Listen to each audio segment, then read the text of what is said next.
To order. At this time, we'll do the Pledge of Allegiance. Mr. Izzy, would you lead us in the pledge? Please stand, put your hand over your heart. Allegiance to the flag of the United States of America and to the republic for which it stands, one nation, under God, indivisible, with liberty and justice for all.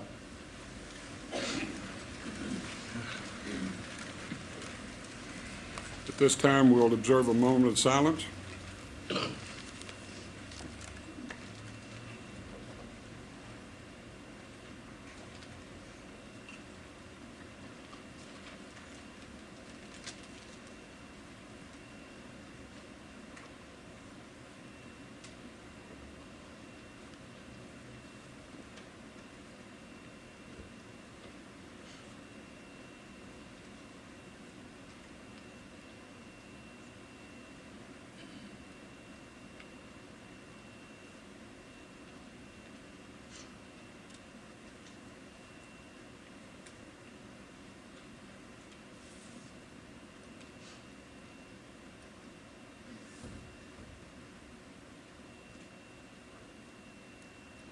Madam Secretary, call the roll, please. Astchev, Guston, Zadra, Sferaza, George, Ayazi, Michelle. Here. Approval of the agenda. Any changes or any suggestions? Chair will entertain a motion to approve. Have a motion to approve. All in favor say aye. Those that oppose, no. Motion carries unanimously. Ladies and gentlemen, the way that I'm going to run the meeting tonight is that we will do the presentation first, and then we will have public comment. Sir? We'll have general public comment at the end of the session. We're going to do the presentation first. Madam City Manager. Mr. Mayor, members of the council, members of the audience, we're here tonight on a subject that none of us want to be dealing with. But unfortunately, the economy and the revenues are not coming in the way we had forecasted. Jamie, would you go to slide 1, please? Essentially, the challenge the city is facing is that we have structural deficits within our revenues. The revenues are falling. We have minimal reserves. Our pledged revenues are insufficient for our debt coverage, and we have aging infrastructure. At the Council Strategic Planning Workshop, we presented an overview of the entire financial picture of the city. Over the next 3 to 5 years, we expect to continue to see significant weakness in major revenues and no longer have the resources to meet our capital needs. Per employee costs continue to rise even as we have reduced the workforce by 24%. We need to restructure our salaries and benefits so that they can be sustainable. It will be a decade or more before revenues return to the levels they were just 3 years ago. Our reserves are minimal, and in the general fund, we are at the lowest level allowed by law. 58% of our total debt, our debt of over $600 million, does not have sufficient primary pledged revenues over the next 2 years. We are investing less than about a third of the necessary amount of the capital to maintain our infrastructure and our facilities. Next slide. This is a slide of the general fund reserves and the fund balances, and as you can see, over the years, we have drawn that down, and Councilmember Sferaza yesterday asked to point out that, in fact, we have drawn down reserves to try and keep the employees employed and the programs for the citizens continue. In 2003, we had almost 60 days of working capital in reserves. Today, we have about 2 weeks. Our short-term goal is to build that back up to where we have over 30 days of reserves. The next one is our stabilization fund. This is what we call our rainy day fund. As you can see, the stabilization fund has had a significant drop as well. We are not in compliance with our own financial policies. The budget stabilization fund was created to help with these kind of economic fluctuations. This year, we attempted to add back some money for the unexpected expenditures. We had requested to make an additional $4.4 million to be added, but we adopted the budget with $2.7 million. On the insurance funds, the largest ongoing, as you can see, our insurance our reserves are down as well. Part of that was because we did an insurance holiday where we did not make a payment for 1 month with the cooperation of the bargaining units. Our largest growing expenditure in the insurance funds is our retirement, what's commonly called OPEB. It's the retirement benefits for the employees. We are going to have to begin to fund those liabilities, or we're going to leave it for future employees and future citizens. The city has previously addressed revenue declines through a combination of expenditure reduction and reserve utilization. We don't have that option anymore. Last year, we reduced our force and reorganized to begin addressing the long-term structural deficit. Unfortunately, our revenues are continuing to decline, and we no longer have those revenues or reserves to use. This is a slide of the C-tax, which is the consolidated tax revenues, and it is since July of 2007 until July of 2010, we were seeing continual decreases. I think it was in July of 2010 we saw our first increase over the prior year, same time. The trend is not stable. There are those of us who are encouraging us to see that as an upward trend and rely on revenues coming in. 4 months does not make a trend, and you'll see on those 4 months, 1 was up and 3 were down. Hopefully, it will be a long-term trend, but we are too soon into it to make sure or to determine that that is a long-term trend. The consolidated tax fell over 30% from fiscal year 2007 through fiscal year 2010. Consolidated tax is a huge part of our general fund budget. The current monthly consolidated tax collections are below 2002 collection levels. At a 3% real growth, meaning what you can purchase with the dollar today, it will take until 2023 to return to the 2007 consolidated tax collection rates.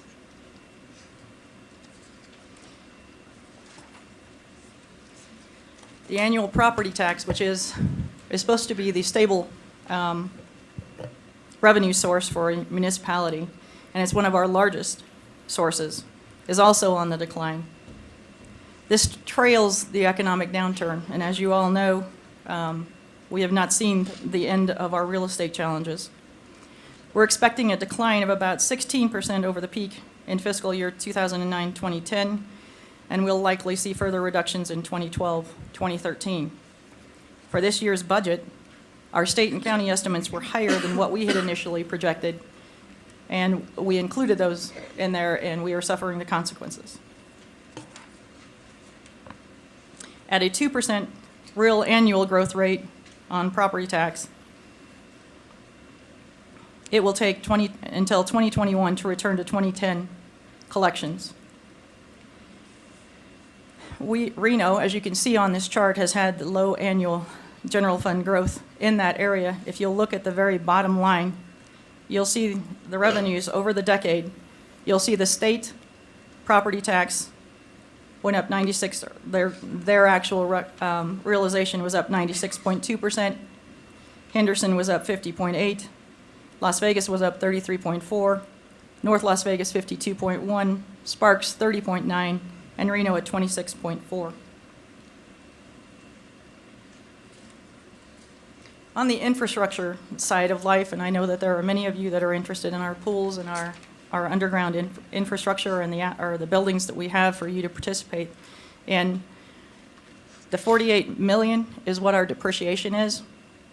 We are funding about $17 million in infrastructure, and that's primarily from the street bonds. We are not putting the money that we need to into those buildings and assets that you have paid for. Our overall debt, as I mentioned before, we have 58% of our $600+ million at risk within the next two years, 18 months. We are trying, and we are working with banks almost every day to try and protect that for the city and for the residents.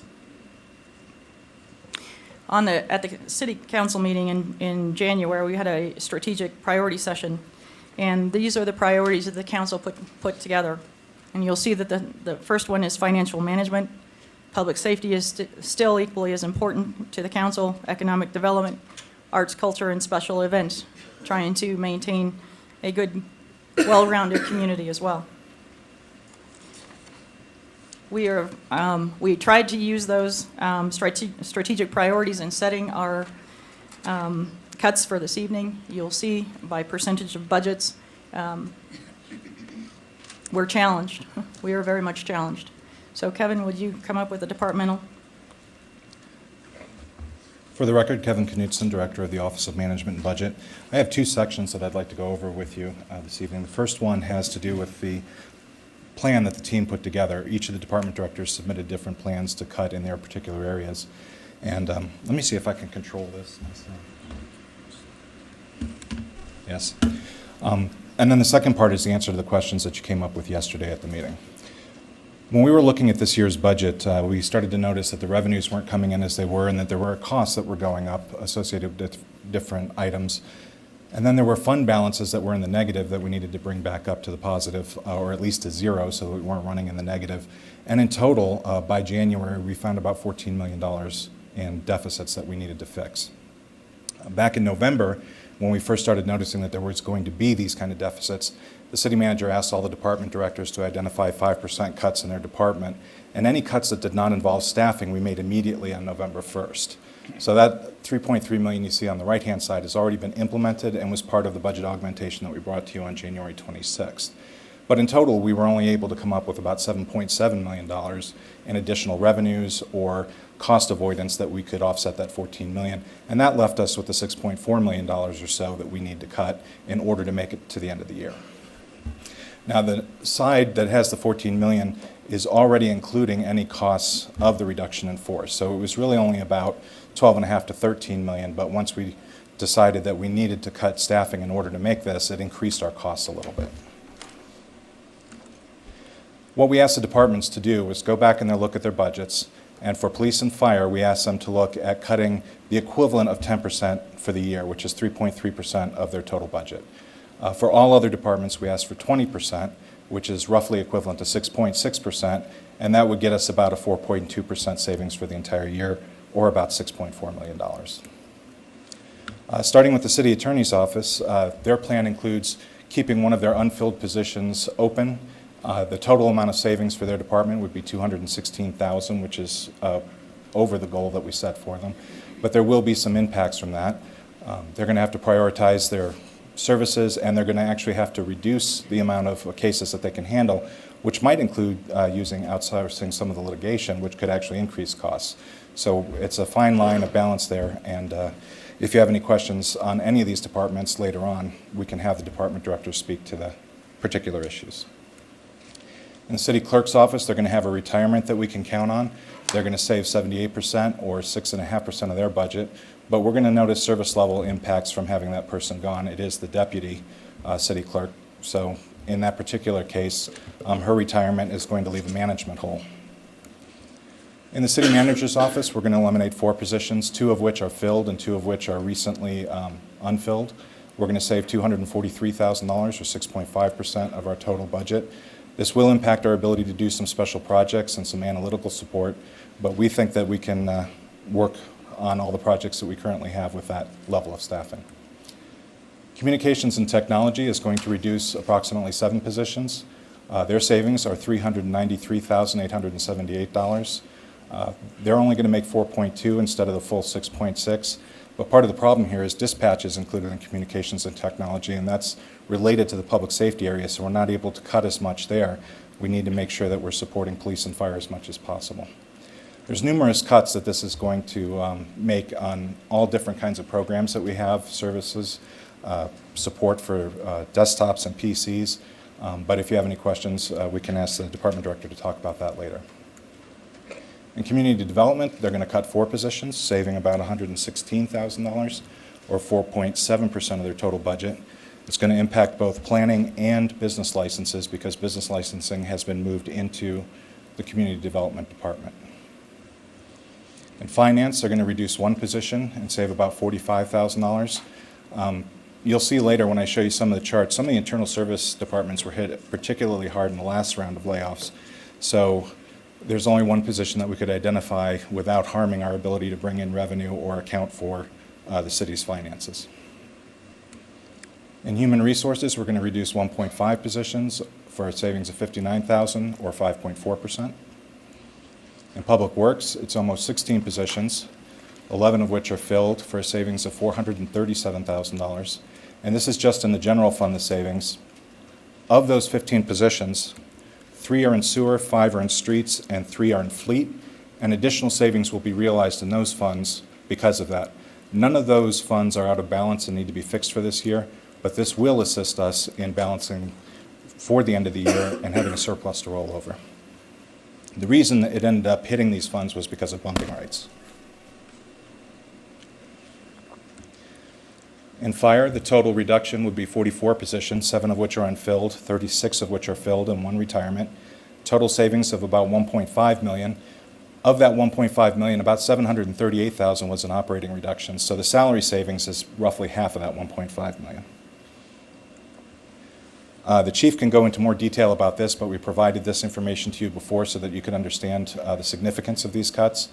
Basically, with 36 firefighters, that's 3 stations that would not be manned on a regular basis. And then the cuts that we're doing now, browning out stations and pieces of equipment, would roll down to others. In Parks and Recreation, we're going to remove 13.5 positions, saving about $666,000 in the current budget, or about 6.5%. And this will have impact on all of the different activities and programs within Parks and Recreation. And the Parks Manager is here tonight and prepared to talk about those. In Police, we're talking about a reduction of 52 positions, including 18 retirements, 5 unfilled positions, and 29, I said that wrong, 5 unfilled and 29 filled positions. And of the 52, 28 are sworn positions and 24 are civilians. They didn't identify any operating costs, so all the savings are from position savings and would roll over into future years. Again, we provided you a slide to try to explain some of those impacts, but the police chief is here tonight to answer any questions you might have about the specific programs that may be impacted. In municipal court, they will reduce 2 positions, saving about $262,000, or about 4.1%.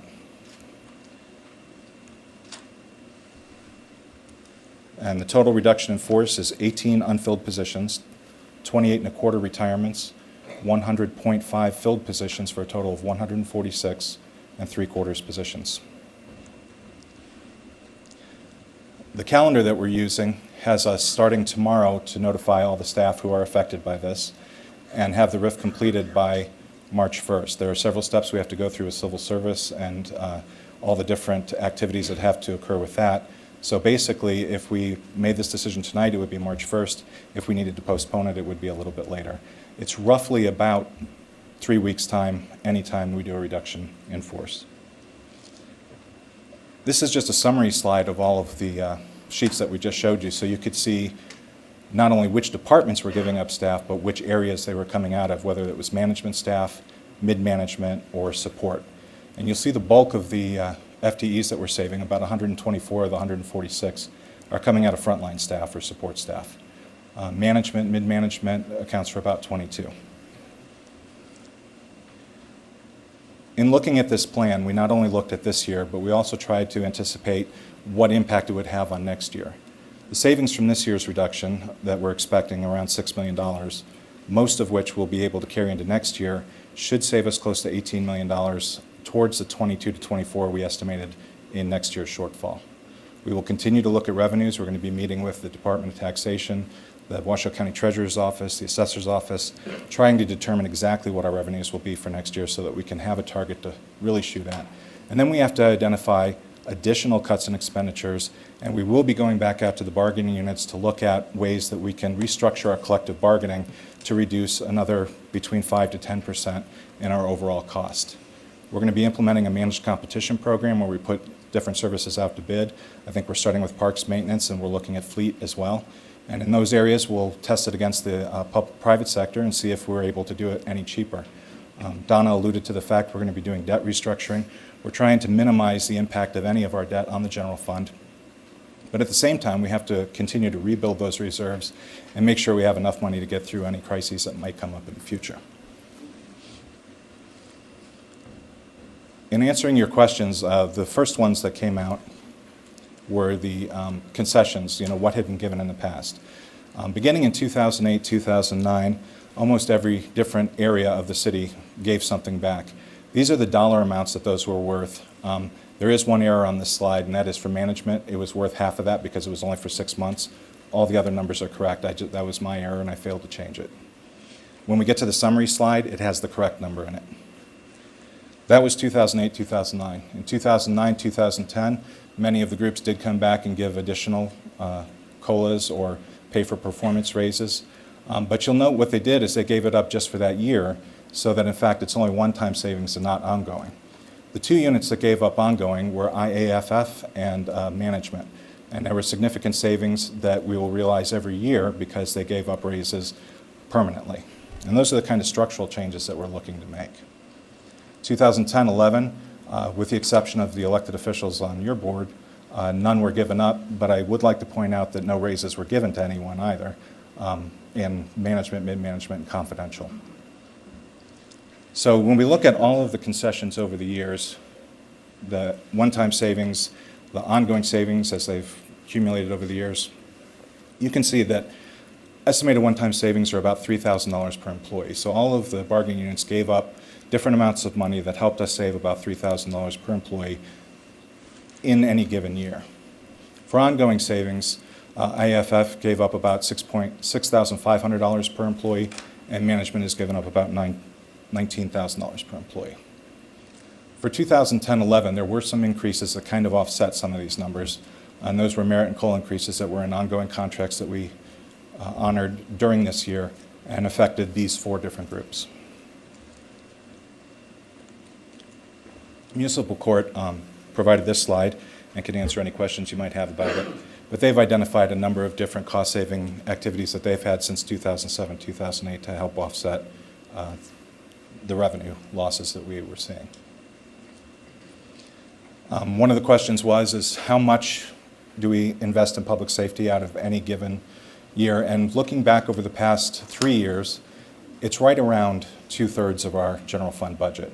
Now this does include some non-departmental expenditures, so if you only looked at departmental, it would be closer to 70%, but on an annual basis, it's between 63 and 65% of our total budget. You asked what actions have we taken in the past to avoid layoffs. We used reserves and our stabilization funds over the years, about $10 million. We reduced transfers to other funds. The bulk of the $8 million we saved here was $6 million to streets funds that we normally sent, but for the last 3 years we have not. You've increased franchise fees and charges for services. Last year that added about $5 million, which rolled into this year, and next year we're going to add an additional $3.5 million in new revenues. Over the past 3 years, we've made about $35 million cuts in operations that are not related to staffing. The change in fire deployment, which is related to staffing, is saving us $3 million a year, and then there's some other small ones that come up to just under another $1 million a year. In all, it's in excess of $50 million. You asked about the public safety overtime. Starting in 2007, 2008, we had a total of about $8 million. We implemented a program the next year to try and reduce that, and reduced it almost 26% and an additional 9% in 2009, 2010. This year we're on track to come in under that number as well. There's some seasonality to that, so it looks a little high for half the year, but I've talked to the departments and they believe that that number will be less than it was last year. All right, getting back to the actual cuts of positions, we look at them here in reference to the department and not the type of position it is, so that you can see how each office has fared in the current year, which is the first red column there. That shows how many they're cutting in this process, and then how they fared overall since 07 and 08. Because there's been a lot more retirements and there was some cuts in 2009, 2010, we wanted to make sure you saw the overall impact to the departments. And as you can see, they range from a low of about 6% to a high of about almost 65%. Taking those same numbers and looking at them by classification, over the last 3 years, we've seen about a 42% decrease in management, a 23% decrease in mid-management, 52% in professional, and 31% in support. On average, it'll be about 33% by the time we're done. The The reason that I'm showing you both is because we're making a little bit less cuts to professional this time, and what has happened is we've had some compression in mid-management where people who were professionals before have taken on more management duties, and what we've done is we've flattened the organization. So where we used to have a span of control ratio of about 1 to 10.7, almost 1 to 11, we're now looking at 1 to 9, 9.5, almost 1 to 10 when we're done. And that's it for my presentation. Okay. All right, now, council, would you like to do this by department, or how do you want to handle this discussion and stuff going forward now? Huh? In just a minute, I want us to look into the other first. Let's talk about departments and stuff and inquire. Then we'll open up public comment.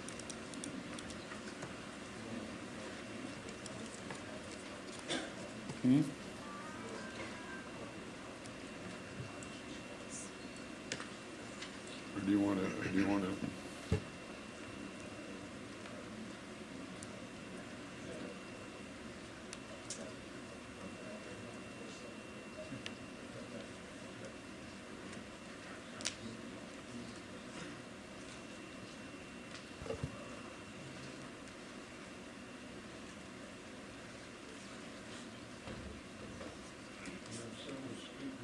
we have several speakers or several people turned in. I'll read off. We'll make these part of the record. Denise Hallerback is in opposition to any proposed pool closures. Mr. and Mrs. Zay is opposed to any pool closures. They do not wish to speak. Jane Tung, same thing on pools. Jim Guston, same thing on pools. Lisa Bartolet, same thing on pools. Sherry McGrillis, same thing on pools. Don Guston, same thing on pools. Julie Douglas, same thing on, this is on arts. She doesn't wish to cut any arts. Debbie DeRuse does not wish to close any city pools. Voorhees, I'm opposed to the large layoffs, or the layoffs. All the current employees have years of experience that is irreplaceable. Public pools, Blaine does not wish to have them closed. Pools, Bob DeRuse doesn't have to have. Steve Peters, opposed to closing swimming pools.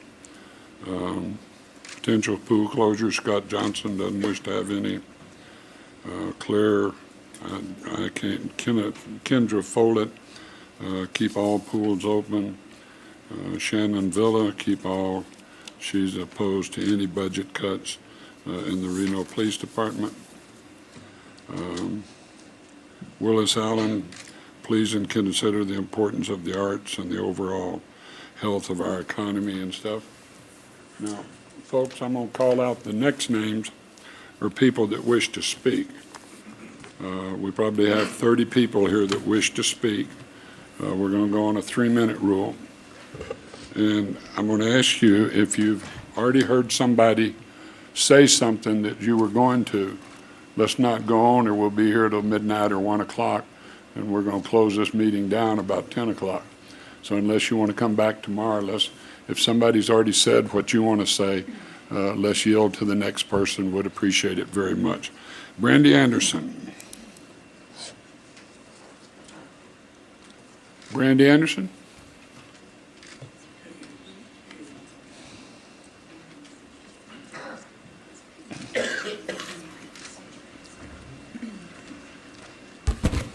Good evening, Mr. Mayor and City Council. I want to start by saying I'm so incredibly proud of our community for taking the time out of their evening to come in front of you and voice their concerns about the direction the city's going, where we've been, and how we're going to dig ourselves out of this mess. It takes a lot of courage to come in front of everybody and speak your mind, and I just want to applaud them for getting involved. My question for you, this entire panel, is how did we get here? how did we get to a place where we started out in 2001 with $52 million in long-term debt, and 10 years later we have $651 million? How did we get here? I'm asking you to justify to the community where you spent that $600 million. On these budget cuts, it's clear you didn't build any pools and you didn't, improve any parks. And I know the sewers are in a lot of trouble. We have new parks. I should be clear. We have new parks. Our old parks are struggling. Our infrastructure in the sewers is struggling. Our sewer fund was struggling last year. Ms. Zadra and I on the campaign trail had a little discussion about this. It was presented to a group of seniors that we were speaking with that there was no trouble in the sewer fund and the work was actually being done. And then we find out in this budget year that actually we're struggling in the sewer fund. I just want to remind you that these are the people that you serve. There's children here that need pools. There's people that need public safety. There's people that need police to show up to their door, fire department to show up, people that need to come and have a staffed clerk's office to file their business license and get their building permit done in a timely manner. That is your job. Redevelopment isn't. I need to know what that $600 million was spent on. And I believe, and I heard you yesterday, Mr. Mayor, I understand your desire to move forward and not look back. But I was raised that when you make a mistake, you take responsibility for it, and that's what leadership is. Absolutely. Being a leader, I don't think that anybody in this community, and definitely not your employees, have heard anybody on this panel say, we went too far too fast. We spent the public's money a little bit recklessly, and now you're asking your employees and the community at large to sacrifice and fix the problems that have been created. And I understand it wasn't with bad intent. Everything was well-intentioned. But I haven't heard that responsibility be taken publicly for everybody in this room and for your incredibly hardworking employees that are having to implode their lives and move on to a new community. So I'm just asking for that kind of leadership and that kind of responsibility, and maybe answer the questions on $600 million in 10 years. Where did it go? Thank you. I'd also like to know where the benefits went up the last 6 years. Ms. West, yes, Mr. Azzie, you had something? Oh, okay. West Densey. West Densey. S-T-E-E-S-I? S-S-I. Good evening. How are you? Mayor and City Council. I'm here to oppose any layoffs of any city employee. We're here in Reno, the biggest little potholes in the world. Reno is the only city I've ever driven in where 99% of the sewer access cover plates were installed either to the left or to the right of a street lane instead of being installed in the center of the lane where motorists wouldn't have to drive over them. The city of Reno's streets are dilapidated, deteriorated, dangerous, destructive, and disgusting.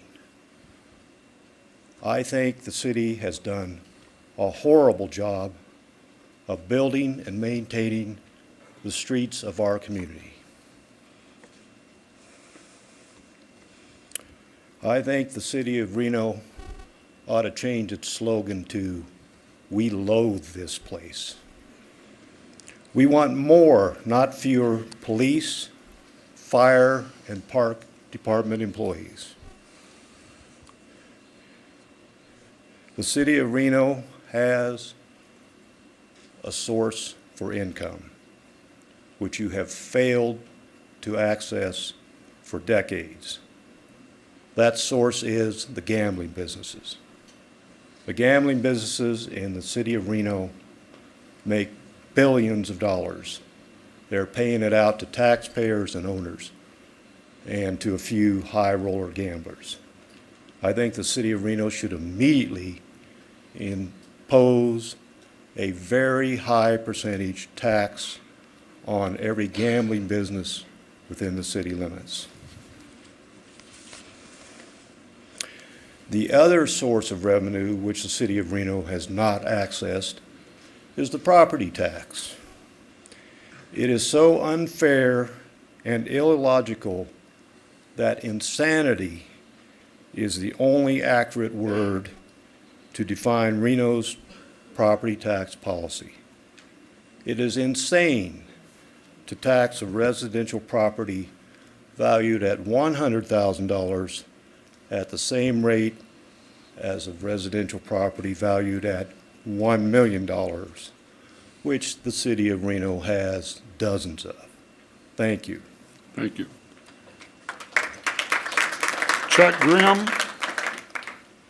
Ladies and gentlemen, if we continue with applause and stuff, we're going to be here till midnight. So call to hold it if you would. Chuck Grimm.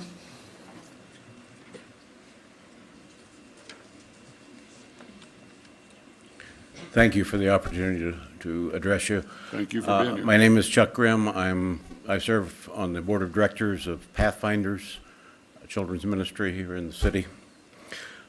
We are an organization that works with inner city at-risk children, K through 12.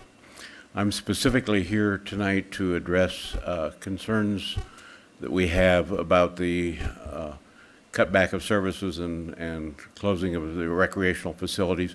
We currently use the Sabayan Recreation Center for grades 7 through 12. We provide them with a hot meal every Friday evening. We counsel them. We play games with them. We offer tutoring. We have vans that provide the transportation for them. We have 105 volunteers in this city that work in a very dedicated manner with all of these kids. The child spells love T-I-M-E, and that's what we do. We work with the children, not just on Friday nights, but we mentor them, we work with them during the week. The Sabayan Recreation Center is an integral part of that program. Quite frankly, we need it. Our goal is, one of our primary goals is to work with the children to break them out of the poverty cycle. We walk a fine line trying to explain to the children that in many cases they are where they are because of bad choices on the part of their parents. They need to respect their parents, but they also need to understand that if they make the right choices, their life can be different. I feel it's a very important ministry. We do not have one person, one adult in the ministry that has ever earned 1 cent from this. We're all volunteers. We give a tremendous amount of our time. I'm simply asking you to allow us to continue that. I believe if a close analysis was made, you'd find that we actually save the city money because we're keeping kids off the street that normally would be, quite frankly, a problem to the city. Right. Thank you for your time. Thank you very much. Rick Kittle, or Knight, K-N-I-T-K-E.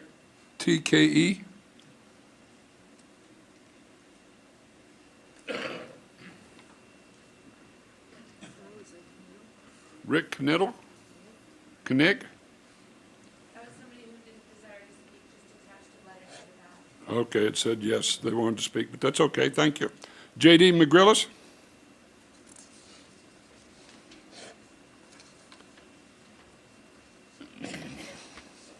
Mr. Mayor, City Council members, I appreciate the opportunity to speak to you tonight. My name is J.D. McCrillis, and I'm the parent of a 14-year-old swimmer and the current president of the Board of Directors for Reno Aquatic Club. I don't know if you're aware, but the Reno Aquatic Club holds a swim meet every year at the Idlewild Pool called the Reno Gamble. It is the only competitive long course swim meet held within the city boundaries each year. In fact, it is the only meet that brings swimmers from outside the Reno area here to Reno.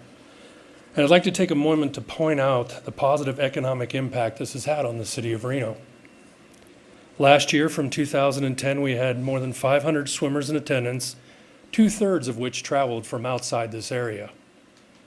From this meet, the city of Reno saw over 200 hotel nights from those out-of-town visitors, with an approximate value of $15,800 spent on accommodations. On average, more than 900 meals were consumed daily from our local establishments, and if you use the government per diem rates for this area at $51 per adult per day, we had over $25,000 spent in this community on food alone. Over $8,000 was spent on gas and transportation, $2,500 on pool and rental fees, not to mention the visits that these individuals paid to the Reno Rodeo or the Tour de Nez, and the unmeasured gaming revenues those guest families enjoyed at our casinos. This event alone represents a very conservative $51,300 of economic impact for the community, attracting a very desirable demographic to our city.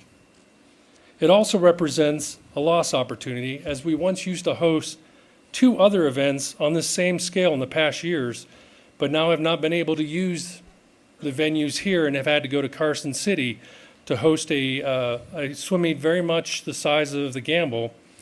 And Carson City received a positive financial impact of similar value to what I'm speaking. We received an email recently that stated 50 swimmers from a team in Alaska plan on attending the 2011 Reno Gamble. To my knowledge, we've never attracted teams from this far away. They purposely picked Reno to travel to because they told us they plan to spend some extra time here and hope to have some time training at the Idlewild Pool. I'm here to ask you to consider the fact that any money saved by the closures of the pools is more than offset by the loss of revenues to the local businesses and taxes to the city from the loss of the Reno Gamble. Thank you for your time. Thank you very much. Mike Ginsberg?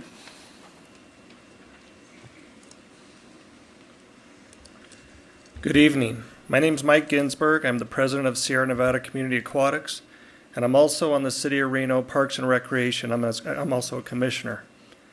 I know this is going to be a long night with many difficult subjects will be discussed. I'm here tonight representing Sierra Nevada Community Aquatics, and part of our mission is to help with the future of aquatics for our area. Unlike the police department and the fire department, who serve the community with important tasks of safety, the Parks and Recreation Department brings to this community a quality of life. A quality of life this community is used to, but also needs in these tough economic times. This past fall, with the Parks and Recreation Department, SNCA held the first ever Adopt-A-Pool, which was at the Northwest Pool. I know Sharon Zadra attended that with her mother. Volunteers did everything from landscaping to painting of the interior. I would like to propose once again a partnership with the City of Reno, SNCA, and all of the aquatics users to have an Adopt-A-Pool this spring at the Idlewild Pool. I know we could draw volunteers and user groups that ultimately use these facilities, and the city would save money in us doing the labor. One of the best ways for the city to keep some of its service is to engage the citizens that these benefits serve. So please consider my offer to help coordinate this effort. Thank you. Thank you very much. Mr. Mayor, just real quickly, Mike, I did put that on our agenda yesterday for us to move forward with this year from your email that I received earlier. Also, we might be using a lot more volunteers at all the pools. Terry O'Hanlon?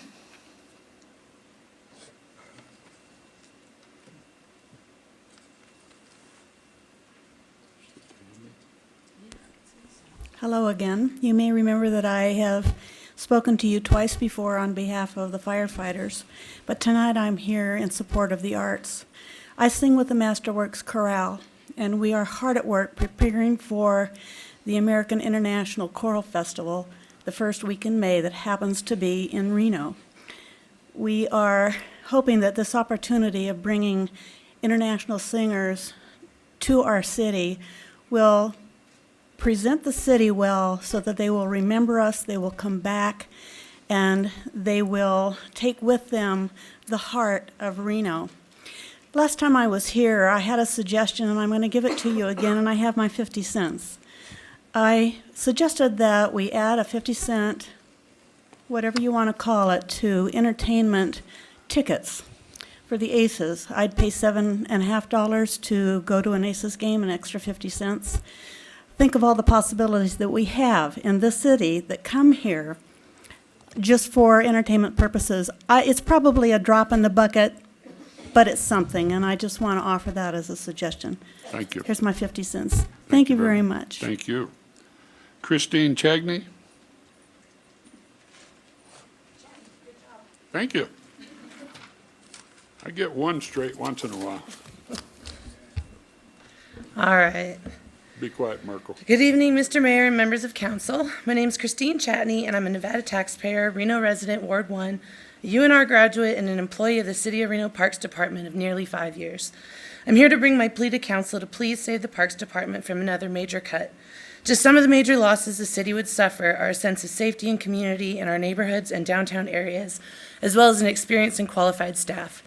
Parks employees are more than just a labor force. We're ambassadors to the city of Reno who are helpful, friendly, and highly visible, all while performing our basic job functions.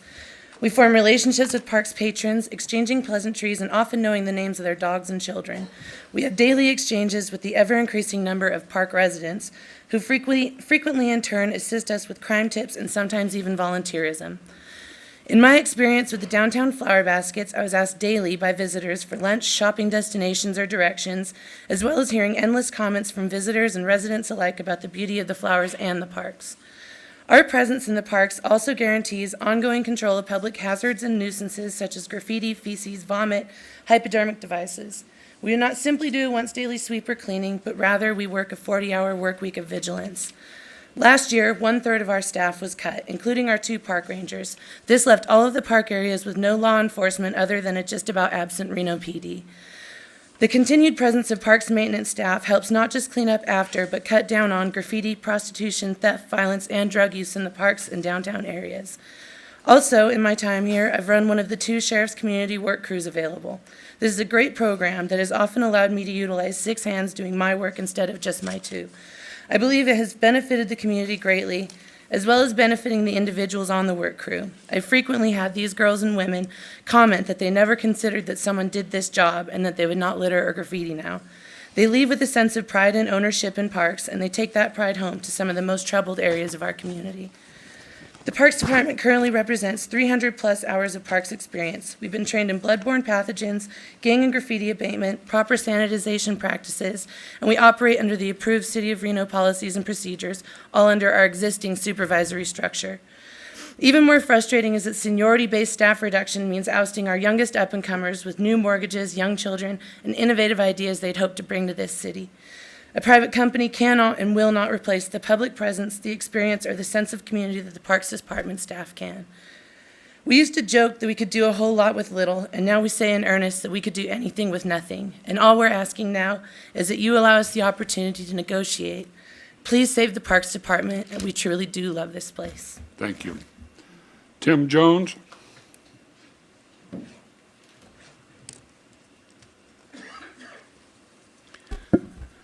Good evening, Mr. Mayor and City Council. I'm Tim Jones, Chair of the Board of the Nevada Arts Council, and we are a funding partner with the City of Reno to assist many artists and arts organizations in our city. We at the Arts Council, of course, are facing our own challenges with cuts to our budget, but when I heard about the latest round of budget cuts for the city for the remainder of this fiscal year and even more for next year, and once again the call went out for citizens to show here tonight, I thought about what new appeals could be made to help maintain a realistic level of funding for arts and culture in our city. And I thought back to an article in the Reno Gazette-Journal some time ago that considered how best to approach budget cuts, and some of you were quoted. And I recall the words of Councilman Guston, and I hope I'm paraphrasing you right, sir. I believe you said it's important to carefully allocate funds to those departments and services that help keep and make Reno a city. I gave that some thought, and a city is not so much comprised of buildings or facilities or inventories as it is its citizens. First and foremost, its citizens and the spirit of those people. Their security and civic pride, it's so important during this time, and that certainly means sustaining a level of public safety and certain other services that help keep a city cohesive when the going gets really tough. Well, the tough is here, and we know it's going to stick around for a while. The deeper the budgetary hole, the more difficult the task of maintaining civic pride becomes. I think all of us realize that, but it's still a most laudable goal. And this is where carefully reducing, yet sustaining a certain level of this city's multi-year investment, and that's exactly what it's been, a multi-year investment in our city's arts and culture infrastructure comes into play, and I hope it remains as one of your strategic priorities. As a partner of the city of Reno in this endeavor, and as we at the state face some equally difficult days and months ahead, we're here to support the city and the others in our arts industry as we creatively work together to sustain the spirit of our citizens. Thank you. Thank you very much. Nettie Oliveira.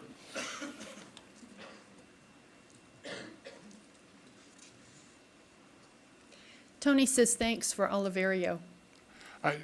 I've only known you 20 years, and I had to screw it up, okay? Thank you, my dear. Thanks, Nettie.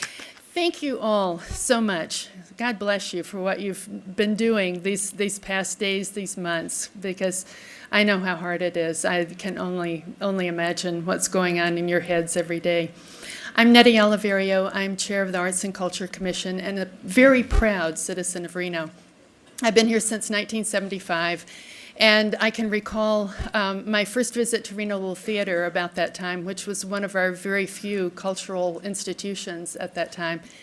And what a joy it was for folks coming into town to be able to come and attend Reno Little Theater. I discovered that there were people who actually planned their vacations to Reno around what shows were going to be going on there and came into town having made their reservations ahead of time.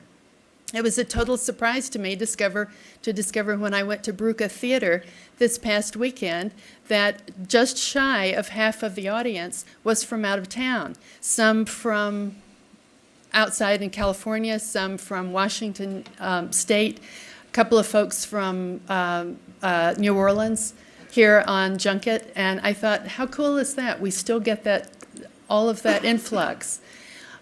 One of the things that you all know, which is why you have made arts and culture a priority in our area, is that it's not only quality of life, but it's also economic strategy.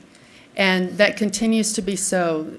Over the past 20 years, the development of the Downtown Arts District and the continuing development of other arts districts around in our city has been a huge uplifting part of what's made our economy at least hang in there, as other things, as gaming and tourism, have started to wane a little bit. Thank you for doing that. Thank you for seeing that. Thank you for continuing to invest, because what everybody, and we have arts constituents over here and arts industry businesses over here, the investment that the city has made, the partnership that the city has made with these entities is what has made arts flourish in our community. Arts will continue to go forward, and with the teaming with the city of Reno, everybody will go forward. It's been my great joy to work with all of the folks in PRCS. They have been wonderful staff and management in keeping us all apprised of what's been going on. We are aware, of course, of the impending budget cuts. We are working all together as a team, which all of you are, to make the impact of this as minimal as possible, to keep on going. And so we thank you for everything that you're doing to make this as easy as possible. Thank you. Thank you, Nettie. Larry Simcoe.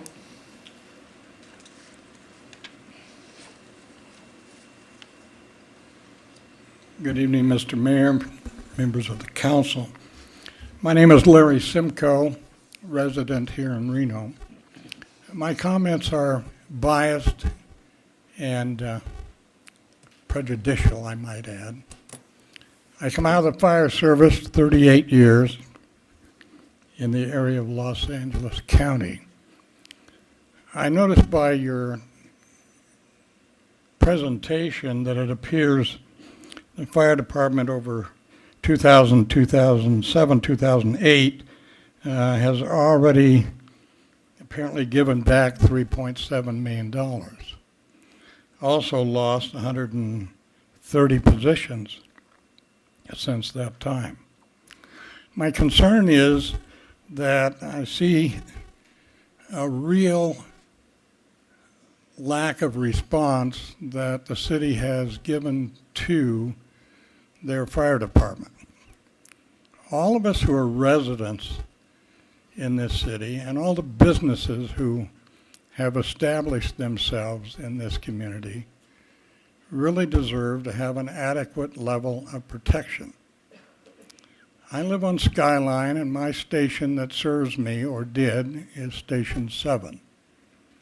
For the last 6-7 months, it's been closed. Now I have to wait for companies from further jurisdictions to come to my community, my area, to serve our needs. Your fire department is not unlike any fire department in the country. It's the first line of defense, and it serves on several fronts, not only life safety, but also the healthiness of the community.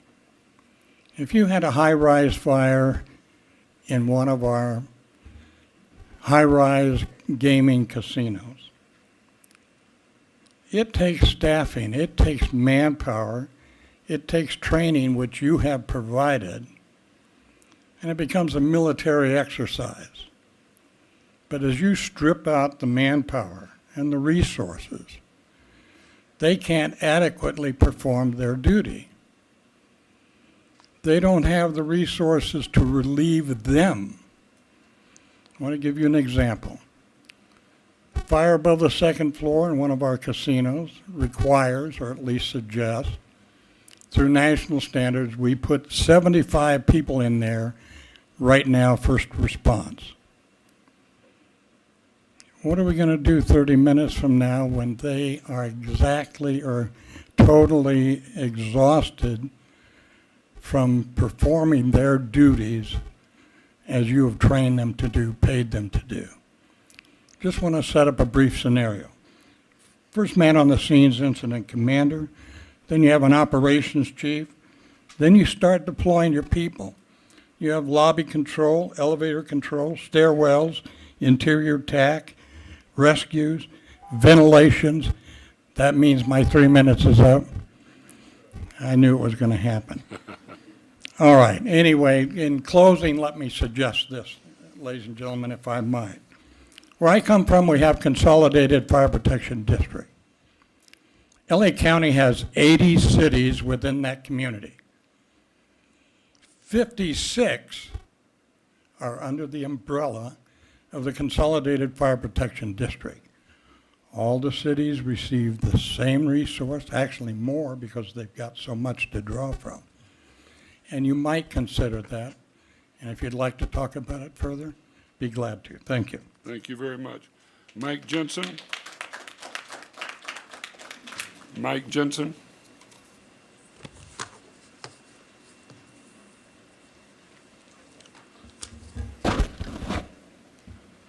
Good evening. My name is Mike Jensen. I am the program director for Sierra Nevada Water Polo. I want to thank Mr. Mayor and the council members for allowing us the time and to speak and you to listen. I've been involved with the water polo community for over the last 5 years here in Reno. In that time, we've seen real growth in our water polo community, despite the lack of quality pool time. It is what it is at this point in time. We understand that. But we still have been able to grow the program.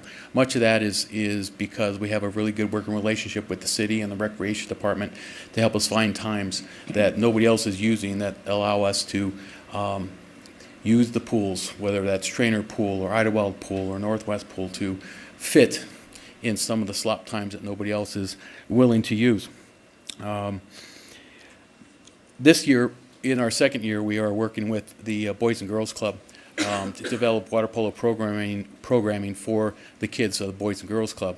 Last year was our first year, and it was small but a very good success, and we are continuing to grow in that this year. Each year, Sierra Nevada Water Polo hosts our annual Sierra State Shootout at Idlewild Pool. This tournament brings in over 30 teams from California, Oregon, Utah. That equates to about 600 parents, athletes, family members that come to Reno to not only enjoy the Reno experience, the community, the pool, the athletics, the mountains, but it's bringing money and revenue to the city itself. Many of those families are hosted by the Circus Casino, who helps us put on that event by giving us the rates and everything we need for the tournament. We are an alternative program that serves the aquatic community. Many times over the last few years, we have parents who tell us their kids swim like fish, and in reality, their kids come to us, and it's more like a dogfish. It's a sad state when the kids are not at 7, 8, 9, and 10 can't swim or can barely dog paddle, especially in a community where water and lakes and rivers are abundant around us. It doesn't take much for you to realize that our kids are in danger if they don't have those skills to survive in the waters. So we do teach those types of things. Water polo just in itself is a survival sport sometimes when you're playing. But when I see kids who are the same age group and they can barely do a push-up and a sit-up, you can see that there's something missing in our physical education programs, whether that's in the school districts or elsewhere, and that they're probably buried at home behind a TV screen, computer, watching video games. It's very important that we keep these programs alive, and Sierra Nevada Water Polo will continue to work with the city and the rec department. We realize that these are extreme circumstances financially, but we will do what we can to work and try to minimize pool closures, whatever we can do. We just want you to know we're ready to help you. Thank you. Thank you a lot. Thank you very much. Don Meyer?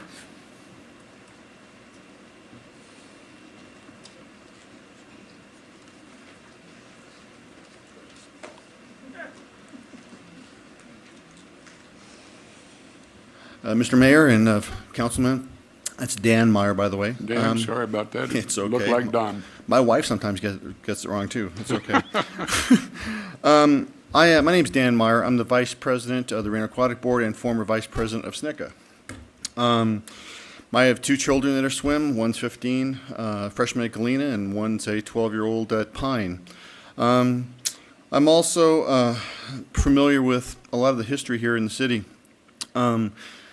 And I've also owned my own business for 30 years, and I just put it to bed. So I'm very aware of looking at numbers and kind of being shell-shocked by what you look at. What we're looking at here is a perfect storm.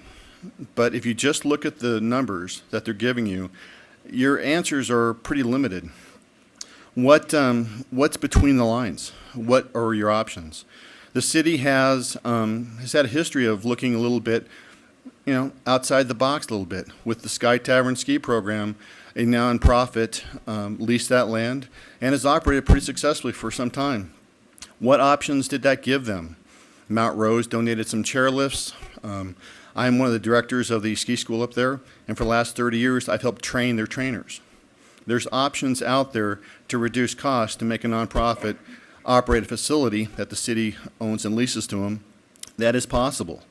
With the closures of the pool, are those options also available there with the help of Reno Aquatic and SNCA and the other water polo users, masters, the water aerobics folks? There's a lot of folks out there, and we've all gotten together. And over the last few years, we've come to you more than once and given you our options. I'm not sure you guys have the confidence in us that we can maybe pull this off. But we're still here. All of us are here together. We're here to help you find some solutions to this problem. I think the solutions are there. So as you're looking at these numbers and saying, God, this is all I got, there's more there than just the numbers.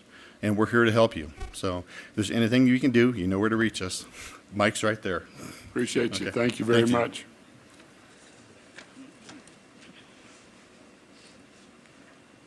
Courtney Bell?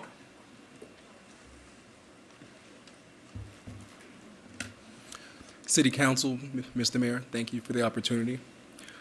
If the governor's proposed budget goes through, Nevada will be 50th concerning the dollar amount for youth at this time.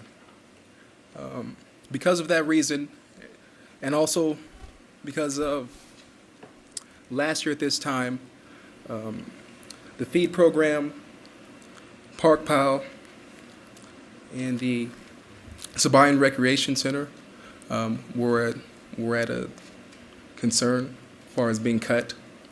So I'm here to let you know that these programs are very valuable for the homeless and transient community. What's going on is these kids come to use these different facilities. Not only do they come from a single parent home, not only do they, come from off the street, but what happens is these kids get different mentoring, tutoring, and food resources that are provided specifically from these services that aren't necessarily provided in other places that they're available to. And at the same time, this is my major point. I wanted you guys to really be mindful that to house an inmate at the Jan Evans Juvenile Detention Center, the youth, it costs roughly $65,000 per year to do that. But because of the services you're providing and the different volunteers, we help these kids, get off of drugs. We help these kids, develop their skill set and finish high school and, do something with their life. So what I'm saying is, I'm not asking for miracles. I just want everyone to be mindful that, these programs are important for, the long-term vision of this community, because we can take this cut, these programs can be erased or what have you, but at the same time, what's going to happen is the long-term downturn is much more significant. For instance, I know 6 kids that were on drugs, on the street, homeless, that now have jobs. And so what that does is that stops the cycle of them, going to the juvenile detention center. And so that saves $65,000, taxpayers $65,000 per year. And just those 5 kids, that comes out to $520,000, just those 8 kids, excuse me. So I just wanted, everyone to be mindful of that and think of the long-term vision of where this community is going and what it takes to get there. At the same time, I'm not asking for miracles, but I'm just asking all of us to be mindful of that. Thank you. Thank you very much. Scott Reeves? Yes, good evening, Mr. Mayor, City Council. My name is Scott Reeves. I'm the president of Good Luck Macbeth. We're a not-for-profit theater company located just across the street. And I was asked to come here to speak in regards to the arts. And all I can really offer is what it means to the community. I won't take up too much time in regards to it, but for me personally, it's been not only a catharsis for sorrow, but also a watermark for happiness.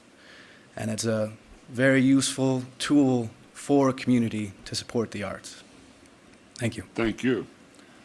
John Vidalco? Sorry about that, John. One of the guests is close. Mr. Mayor, City Council, good evening. My name is John Fidelio. I'm the parent of a 16-year-old swimmer and the treasurer of Reno Aquatic Club. Our club represents a significant portion of the revenue which the city collects for use of the pools. Our estimate for this calendar year is we will pay the city approximately $55,000 for rental of pool space, if the pools remain open. The lack of pool capacity has significantly impacted both the city's revenues and our membership. Before Moana Pool closed, we spent with the city over $64,000 in rental fees. The next couple of years dropped to the mid-40s, and then when Northwest pool hours were restricted, it dropped down to about $40,000. And at the same time, our swimmer count decreased, in large measure due to the overcrowding of the lanes that were left. The increase in rental fees we expect this year is not due to any significant increase in swimmer numbers or in pool rentals from the city, but instead due to the 37.5% increase in pool fees, which was instituted on 1 January. I think if you look closely, you will realize that the competitive swimming programs, water polo, master swimming, and club swimming, have been supporting other pool activities, such as open swimming. Now, I have no quarrel with this, but please realize, as you squeeze out the competitive programs, your revenue goes down and unit costs go up. You exclude guaranteed revenue for potential revenue, which usually fails to materialize. I say this specifically about Northwest Pool's open swimming hours. This leads directly to my argument against closing Northwest Pool entirely for the summer. This action will result in overcrowded lane space at Idlewild, as we will be forced, we being the whole aquatic community, will be forced to bring all the swimmers usually accommodated at Northwest into Idlewild. This overcrowding will lead to swimmers leaving all of these programs, thus less pool rentals for the city, less revenue for the city. It's a vicious downward spiral. We have made a proposal to Parks and Recreation for opening Northwest Pool on a reduced basis. The proposal is rough, but it appears that it allows the facility to operate in the black for those 3 months. It's also based on the assumption that Idlewild will remain open for the entire summer. I'm sure we can work together to make a plan for Idlewild as well. It's time for a real exploration of partnerships which can benefit all parties. Closing Idlewild would also be a disaster, as our president has addressed and our head coach will address later. I'm retired from the Coast Guard, and the Naval Services have a long history and plenty of experience with mothballing ships and facilities. It takes a lot of work and often a lot of money to get these things back to normal when you need to reopen them after a shutdown, especially when, as you've admitted, we haven't done the maintenance that needed to be done in past years.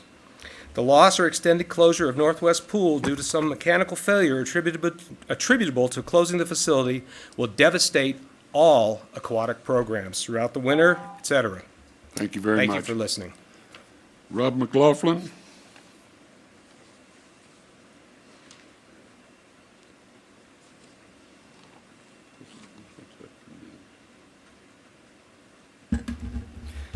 Mr. Mayor, City Council, thank you for allowing me to speak.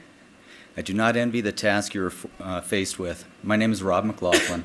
I'm a 12-year veteran youth sports coach in the area and current chair of the Recreation and Parks Commission. I am now speaking on behalf of the Commission. Director Conway has been keeping the Commission well informed of the current financial climate within the city and the need for various cuts.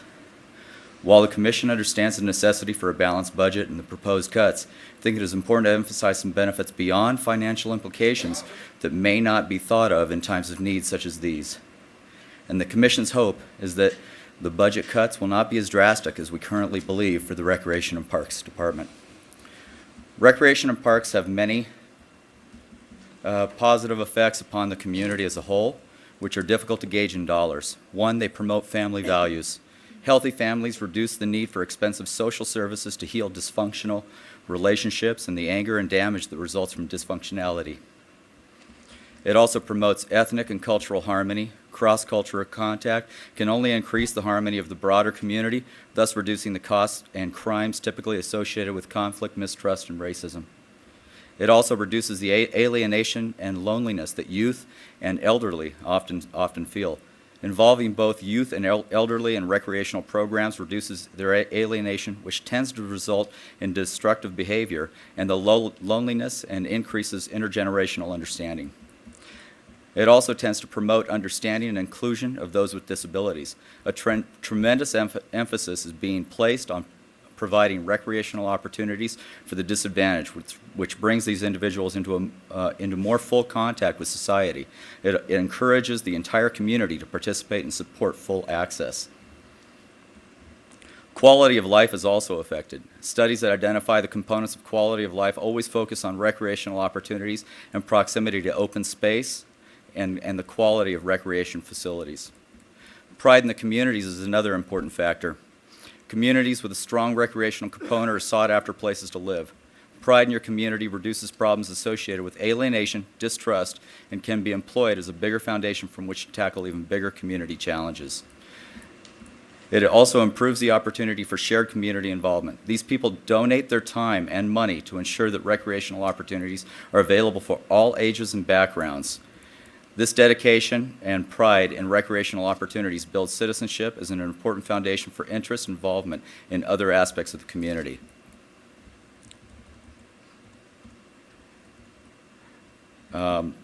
Excuse me, I lost my place.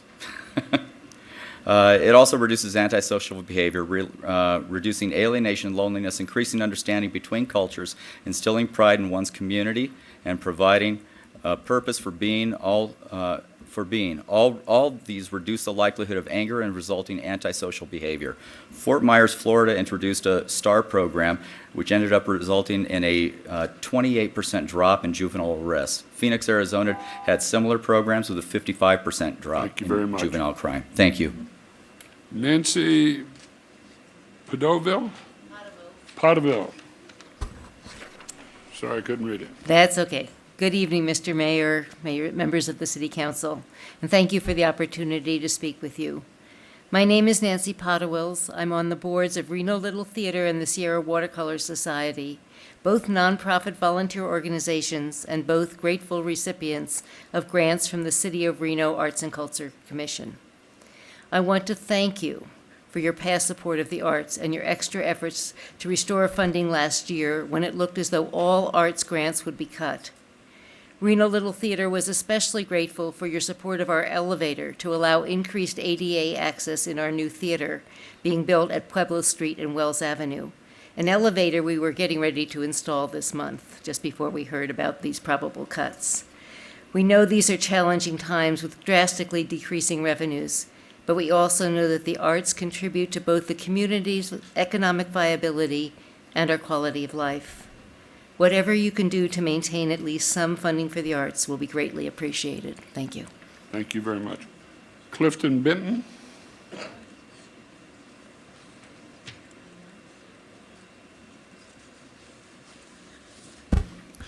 Mayor, City Council. I hate to see anyone get laid off or any cutbacks on anything within the community, but I know it's crunch time. Times are tough.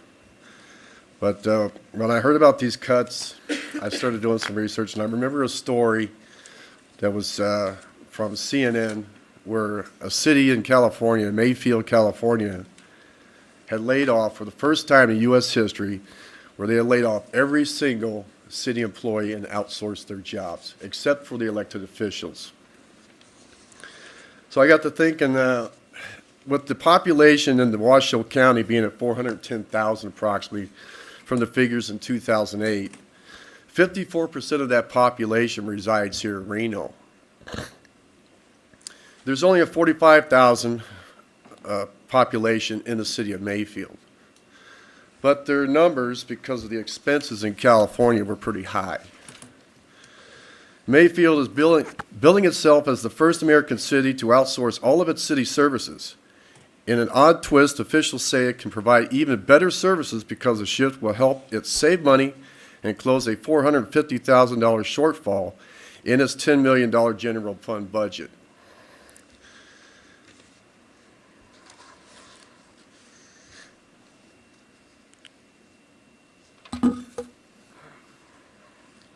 It says the city can't have any staff because it can't get liability or workers' compensation insurance. That's the only reason they did that. They had 41 police officers serving 45,000 people. I don't think that cutting back on the police department or the fire department is the answer to this city. I oppose it. I think it would raise the crime rate. I think it would raise the fire insurance premiums. And I think it would be an injustice to the officers that remain behind that still have the jobs. I think it would endanger their lives. The firefighters that have to remain behind and pick up the slack, I think it would be an endangerment to their lives as well as the communities. I think they're a critical asset to the city. Any fire department, police department, medical response is a critical asset to the city. Trash collection is critical to the city. I don't agree with the cutback on that. If we have to go to these drastic measures that Mayfield, California did, then maybe that's what we should do and start outsourcing some of those jobs so that we can keep these critical assets within our city. After they had laid off the police department in the Mayfield city, the Los Angeles Police Department, or not the police department, the Los Angeles County Sheriff's Department took over where they disbanded the police department in Mayfield. And apparently the residents in Mayfield claim it's a better service. I'm not saying that should happen here, where we should, disband the Reno Police Department. I don't want to see that. What I'm saying is I want to see them save their jobs. Okay, thank you. Nancy Badalotto? Badalotto. Badalotto. Badalotto, thank you. Yes. Sorry. Mayor, council members, good evening, and I do appreciate the opportunity to speak here. I am also a Reno resident. I've been here since 1988. I moved from a very depressed economy, and I really hate what I'm seeing here because we're heading in the same direction. I appreciate the difficult decisions at hand, and I don't envy any of you the current position you're in. I don't think I even need to address the folly of decreasing the size of our police and fire services or any of the other services that have been addressed here. They're all vital and important. The last few years have brought every government entity to the bare bones. I would present, however, that basic economics dictate that the answer is not to continually cut services to the citizens of this community, county, or state. What is apparent from the last few years of budget cuts is that they simply do not work. It will only perpetuate the problem by necessitating further cuts year after year while increasing the unemployment problem and decreasing your tax base. While it's not popular politics, the obvious answer is becoming apparent to many citizens. I'm surprised I haven't heard it yet tonight. Not only an increase in revenue will help to remedy the situation.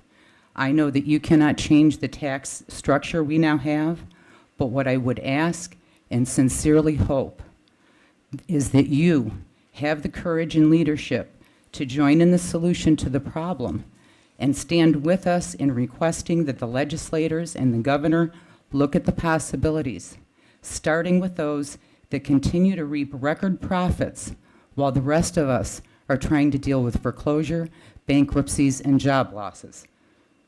I believe voters will appreciate leaders who have the foresight and strength to solve such an enormous problem much more than they will appreciate no new taxes while our city, county, and state turns into a cesspool. And remember, taxes are the price we pay for a civilized society. Oliver Wendell Holmes. Thank you. Thank you very much. Matt Benedict.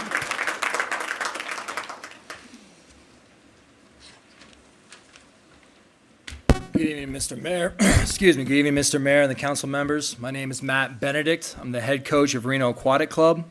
It's been said already, but I'll say it again. I know this is a challenging and stressful time for you guys, and it's a very difficult position that you guys are all in. The decisions you make from the information provided by the city residents this evening could drastically impact and possibly change the landscape of many lives here in attendance this evening. You have heard from Mike Ginsberg and members of the board of directors of Reno Aquatic Club giving multiple reasons for not closing pools and ensuring Idlewild stays open for the summer. I would like to stress to you how a vital role this sport plays in these athletes' lives and the positive impact it has, unlike any other, on Reno's youth, now for close to 40 years. Reno Aquatic Club recently had 2 of its members qualify for the Zone Select Camp. This camp, sponsored by USA Swimming, is done in an effort to identify emerging young athletes and to offer them a unique and motivational and educational experience. The Zone Select Camps are viewed as a springboard by USA Swimming for athletes to eventually move on to international competition. The hard work demonstrated by these 2 athletes, and many others like them here in attendance tonight, would be near impossible if a pool were to close or not to open for the summer. That's because during the summertime, we moved from Evelyn Mount, Northwest, and practices in Carson City to Idlewild while staying at Northwest. Without access to Evelyn Mount in the summertime and Idlewild's Olympic-sized pool, the already crowded lanes at Northwest would be near impossible to manage, and any productive swim instruction and elite training could become completely ineffective. The sport of swimming contributes to the city of Reno by developing productive members of society. These athletes, young men and women alike, are learning imperative life skills to be successful and future leaders of Nevada. And with respect to other sports, knowing how to swim can save your life and possibly others, their life and possibly others. Sorry about that. The idea of hard work, attending 8 to 9 practices a week, developing the ability to set goals by achieving faster time standards, time management, making sure your homework is done so you can attend a 5 o'clock morning practice. The loudest cheers at meets are not always for the fastest, but for the slowest, because they overcame their challenge and finished the race despite wanting to stop. A tremendous life lesson for anyone. To understand at a young age what discipline and accountability are, like missing a Super Bowl game or being late to a birthday party for swim practice to achieve your goals, whether that is to swim for your high school or in many cases receive a college scholarship, all of these could be gone. It's all of our responsibility, all the aquatic users, to find a creative way to provide facilities and programs to our community. We want to continue to develop young men and women Nevada can be proud of. I ask you this evening to please consider these things before any final decisions are to be made. Thank you very much for your time tonight, guys. Thank you very much. Appreciate it. Marty Richard. Marty Richard.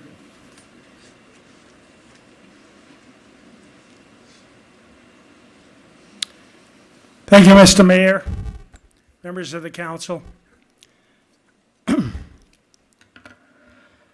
Today I saw in the newspaper where not only are you going to close down Skyline, Stead, and North Virginia Street stations, but 4 additional stations.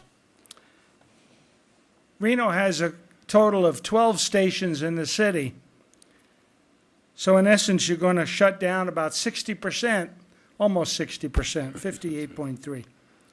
Closing 7 out of 12 stations leaves 5 stations for the entire city. One emergency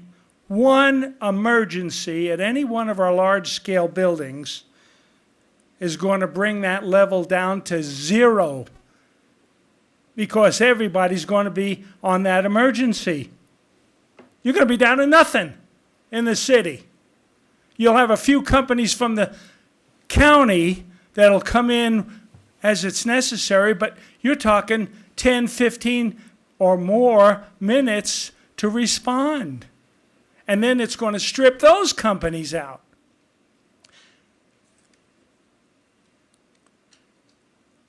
In 1980, I was the fire marshal for the city.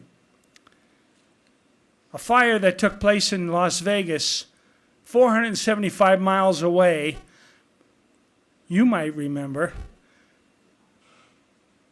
I was getting phone calls from our hotels here in Reno that the events were pulling out. And why? Because they were afraid of their fire safety in our hotels. Had nothing to do with us up here, but because it's Nevada, this is what we faced. I made a whole bunch of phone calls and got a lot of organizations to continue to stay put in the hotels. I'm not looking for any pat on the back. I'm trying to tell you the magnitude of the problem.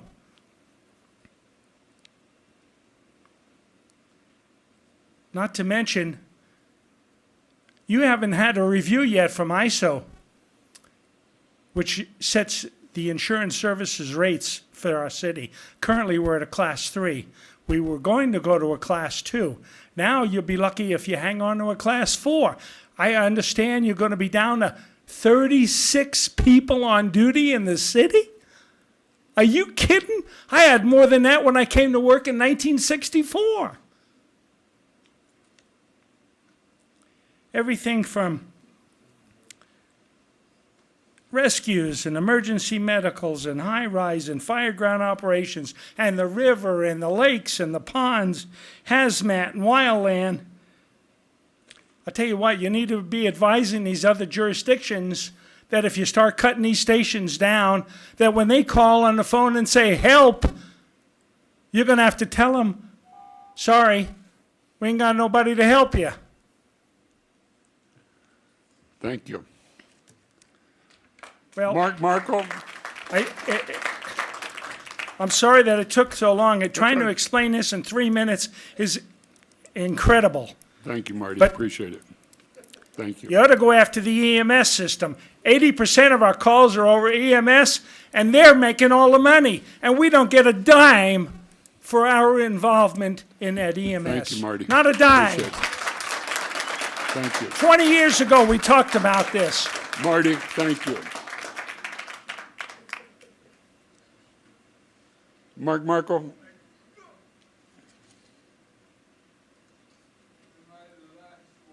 No, you're not the last one, but your clock's running. She's already going to turn it on, Mark. It's all right, partner.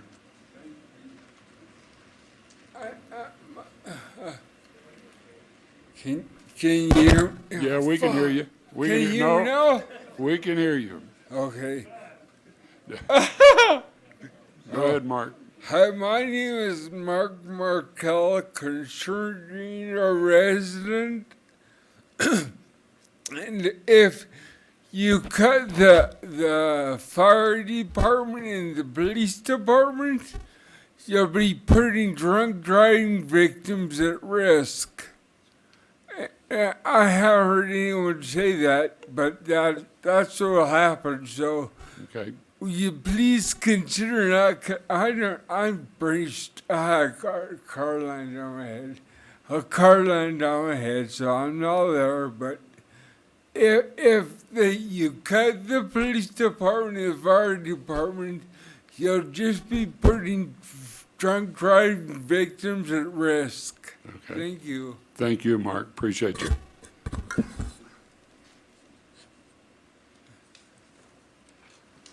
Chad Dene?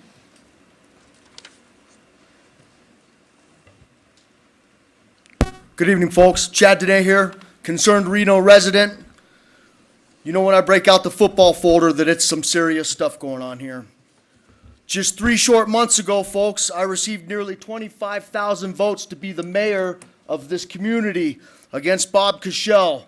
I was the sole person running against him, and now with what's going on, now I see why nobody else really wanted to get involved in this. I heard my wife asked me to try and be nice when I came down here and not be so mean, and I'm going to try. I'm very passionate about our city. I'm very passionate about our country and about mankind in general. I heard a man over here earlier talking about how going into a fire operation, especially into a building, is very much like a military operation, and that's very true. I served in the United States Marine Corps, and as a platoon leader, I was always very confident every time I went into any situation when I had all of my trained resources with me to go in there that we were going to do an outstanding job and take care of everything. I guarantee you our police department and our fire department do not like the idea of going into dangerous situations daily at a percentage of what they should be. You're putting them all in danger, and you're putting the community in danger. I know that you realize this. When I ran for mayor, ladies and gentlemen, you may not know this because the news media refused to talk to me. I told the mayor and Fox 11, the one that did talk to me, that I was going to take a 25% pay cut when I got that job because we need it. And this nation was based on sacrifices by our forefathers. They understood sacrifice. Sacrifice is to give up something important or enjoyable for a good reason. This sounds like a pretty good reason. We have many staff members of our city that make six-figure salaries. We even have police and firefighters making six-figure salaries. I would suggest that all of them take a 25% pay cut. I'm sorry, folks, we cannot all be millionaires, all right? It can't happen. When the train trench was shoved down our throat a few years back, we were told the main reason was so that the emergency response vehicles could get across there easy. Now we're cutting back the emergency response vehicles. This is ridiculous. And by the way, folks, that passed on a 4-3 vote when it did. The people should have been allowed to vote on that, and that is a big reason for the budget being the way that it is now. $2 million spent on the old city hall before we moved over here for whatever reasons. The millions we spent on this building when we just had a refurbished city hall sitting over there. The millions to gut city hall over there after we moved here so that we could set up a children's museum. Beautiful thing. Guess what? There's empty buildings all around this community that could have been used for that. $1 million a year that we still owe to the Aces ballpark. For how many more years, I don't know. The way I see it, two choices. Everybody make a sacrifice, and you guys can set the foundation for being a great community that gathered together and said, wow, Reno really cares about everybody, especially the elected officials, the city workers, the emergency, the fire, and the police. So thank you for hearing me. Have a good night. Thank you. Jerry Frederick?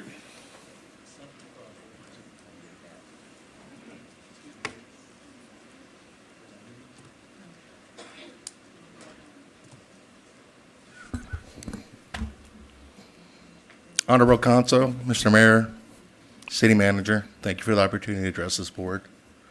Like Mrs. Anderson said earlier, I am truly impressed with all the citizens of Reno who have come out today to voice their concerns. It takes passion and it takes courage. Thank you for coming. On several occasions, I've heard this body state that they need the unions come to the table as we have tied your hands. You refer to the union as this separate entity. Unions are not faceless, omnipowerful entities.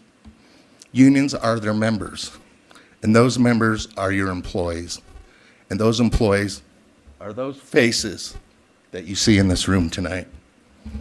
We are the people that make sure that when you flush the toilet, it goes down. We're the ones that plow the streets day and night to make sure that the citizens of Reno can go about their daily business, that the police and fire can meet the needs of those citizens and travel those roads. The faces you see tonight are the very breath and life of this city. We don't have a say in how the city manages its affairs or how you spend your money.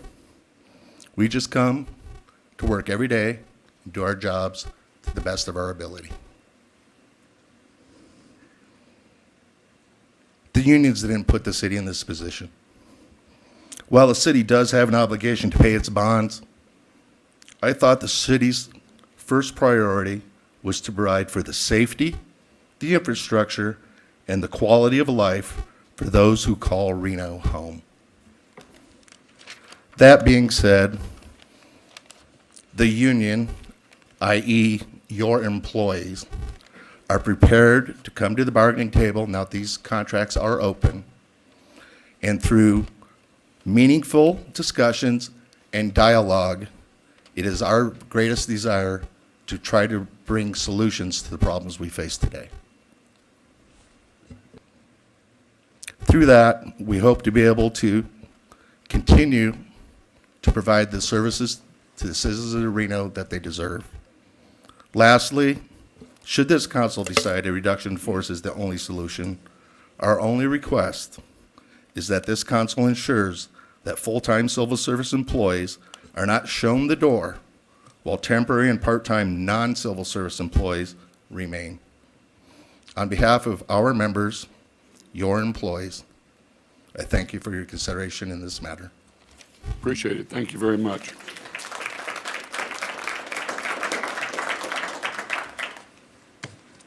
Have no other public comment cards. I'm going to close the public comment section. And we'll bring it back to the table for some discussion and dialogue.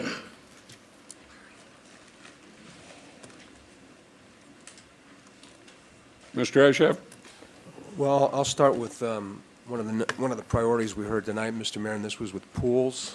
I understand Julie may have some comments about what options we have with respect to volunteers. I mean, there's been some discussion about closing Northwest. It's my understanding we're not going to close Northwest, but Idlewild is labeled to be closed, but there's some options that we may be able to consider there. Yes. Mayor and City Council, Julie Conway, Parks, Recreation, and Community Services Director. And first to clarify the service reductions for Parks and Recreation related to aquatics and the recommendations to the city manager.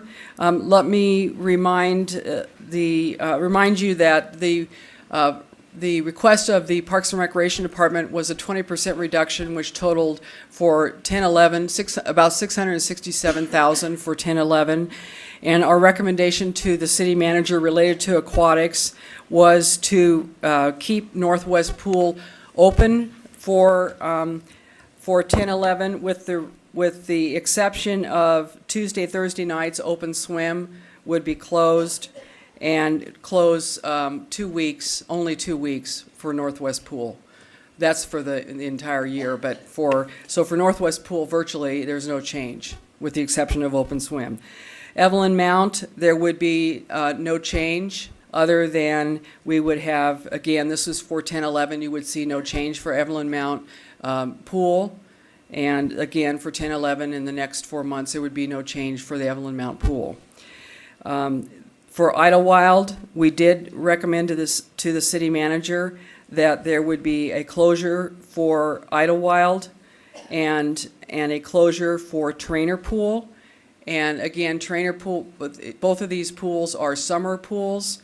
They open in the summer. However, we start preparing them for preparation to open, and we start working with our building and technical services in the spring, and then they start preparing to open in about May, and so that's the time period. So that would start this fiscal year during the period of 10-11. So that's what we're talking about, and so you can get a sense of, because you're asking for I would think the cost as well.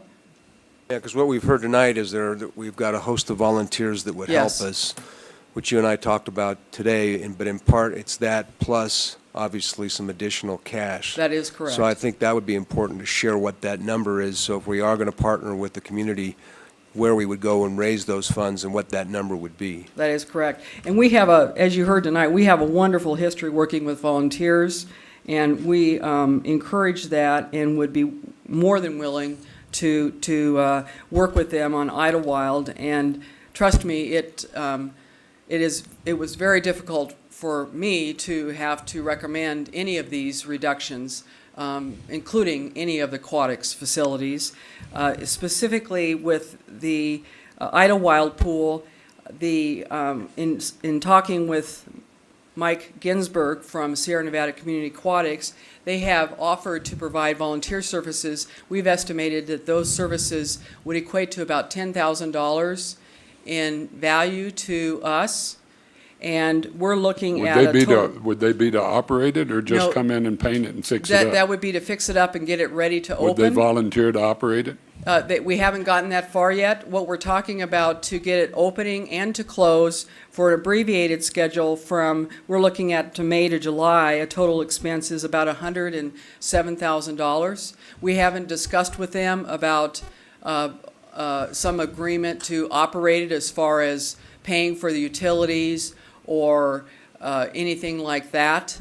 They haven't. Maintenance. That we haven't gotten that far yet. What we talked about is, at this point, would they be willing to put up cash in addition to doing some volunteer work? Because we're talking about March 1. You know, this is coming up right away, and we want to try to get something going right away. So Councilor Hashef and I talked about this today when he called me, and also talking to the Sierra Nevada Community Aquatics Group. And what I talked about with Councilor Hashef is that they have offered to provide us in-kind service that we would gladly take. And we're also needing to have approximately $107,000 of actual expenses paid for power, water, staffing to help with getting the boilers up and running, that kind of work done. And whether or not they give us cash or the council directs some other diversion of other funding to make that happen, that's what we would need to get Idlewild open for this period of time between May and July. So that's what I would offer to you, Councilor Hashef. And that now, would in be, the longer term, let me just say, in the longer term idea of looking at some type of agreement to look at a lease or a joint use, we would certainly entertain that. But I'm looking at, starting March 1, what can we do to get this thing open through June at least? Right. Yeah, I think, Mr. Mayor, there are some options there, and again, as one of the speakers said, it's probably time to start thinking out of the box. And in part, what I've heard is most of these coaches that are there for aquatics, and this would not only be for the aquatics club, but this would also be for public swim too on this abbreviated schedule, that they're already certified in a lot of the same training that our lifeguards receive that are actually city employees. There may be an option there to basically partner with them with respect to providing that service. Instead of having, lots of staff that are traditionally there, for good reasons, obviously, but given the circumstances, there may be not only money, but like you indicate, Mr. Mayor, staffing, not just cleaning and janitorial, but obviously helping us operate. Maybe somebody goes there and opens up, similar to what we did with Swope and the Little Leagues, where, those folks actually have a key to get into the facility and run the snack bar, even though it's a school facility and it's part of the city's maintenance program.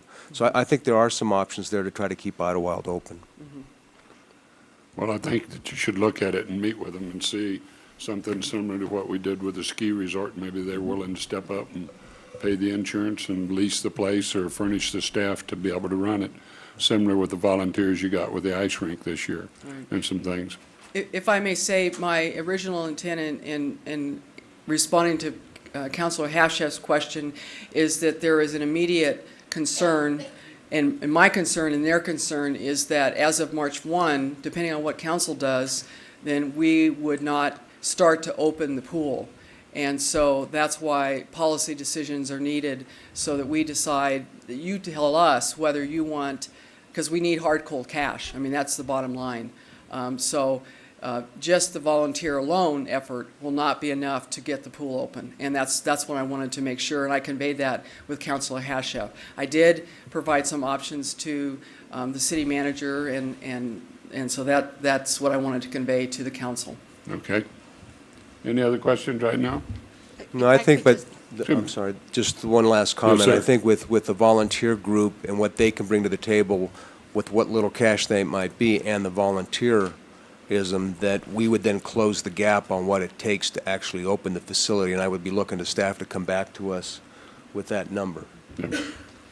And Julie, that really was the intent when I put the item on our agenda from yesterday's meeting. That kind of thinking was the intent behind it.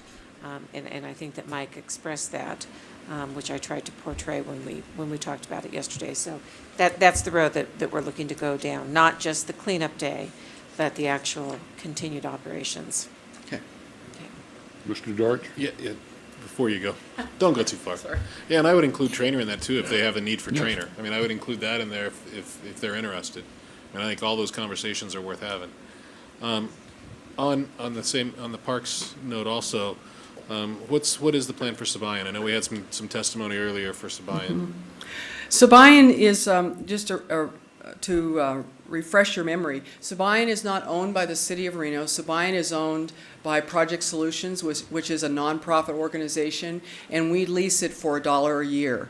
And so we use it as a gym space and as a space that we have the ability, under agreement with Project Solutions for at-risk youth, and Daryl Feemster as our youth services manager is wonderful in getting out in the community and forging partnerships, as you have seen tonight, with many groups to help outreach and get a lot of groups in there to use it.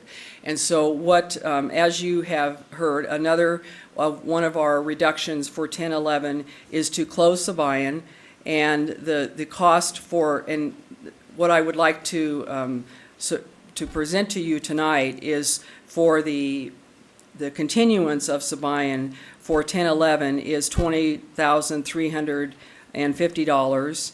And what I'd like to say, since this was proposed, and we proposed this to the city manager, we continue to work with the community partners, and Washoe County School District has stepped up, and just recently, and they have got some AmeriCorps students coming in. They're college students, and they'll be coming in, I believe, in May, and they're going to be bringing in some students to help us and help Project Solutions in providing some actual staffing to work with the at-risk youth. So that's going to help us as well.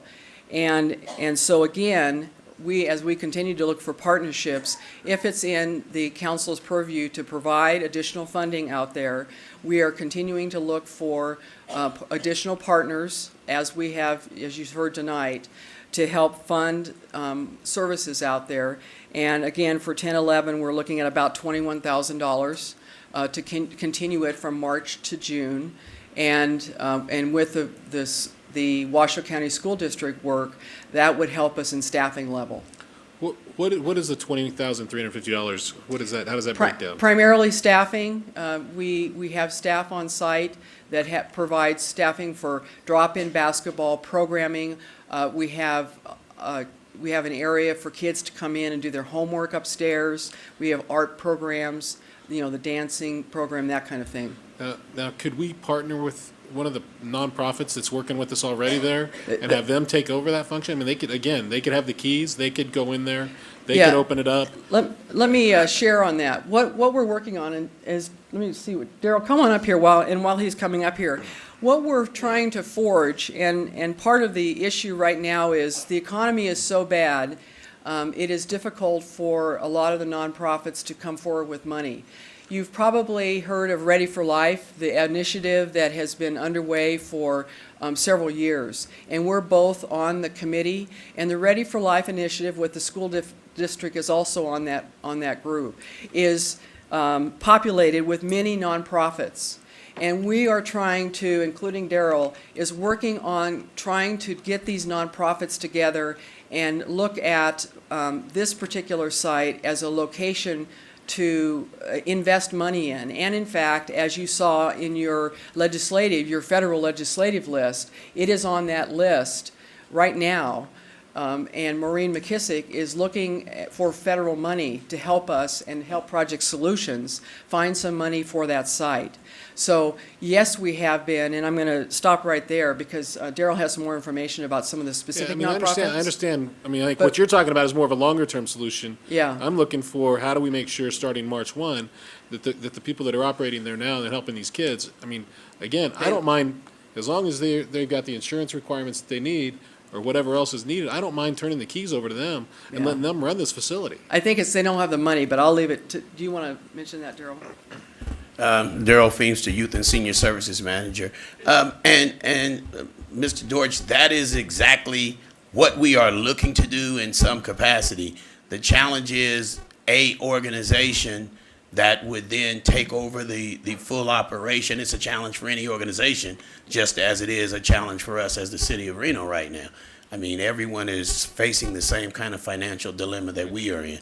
And that is why in the reduction of the budgets that we have gone through to this point, we have been able to maintain a very good level of service and even expand on some of the things we are doing by bringing in organizations as People First Foundation and the other organizations that have come in. We have also formed a partnership with a local Lions Club, and we are working with the Children's Cabinet, and we are working with the Boys and Girls Club to bring in resources to provide these services. And in the end, we are hoping to provide a much more rounded product for our area's youth with a reduced expense to the city of Reno. And I think that's kind of how everybody is being made to function in today's financial climate.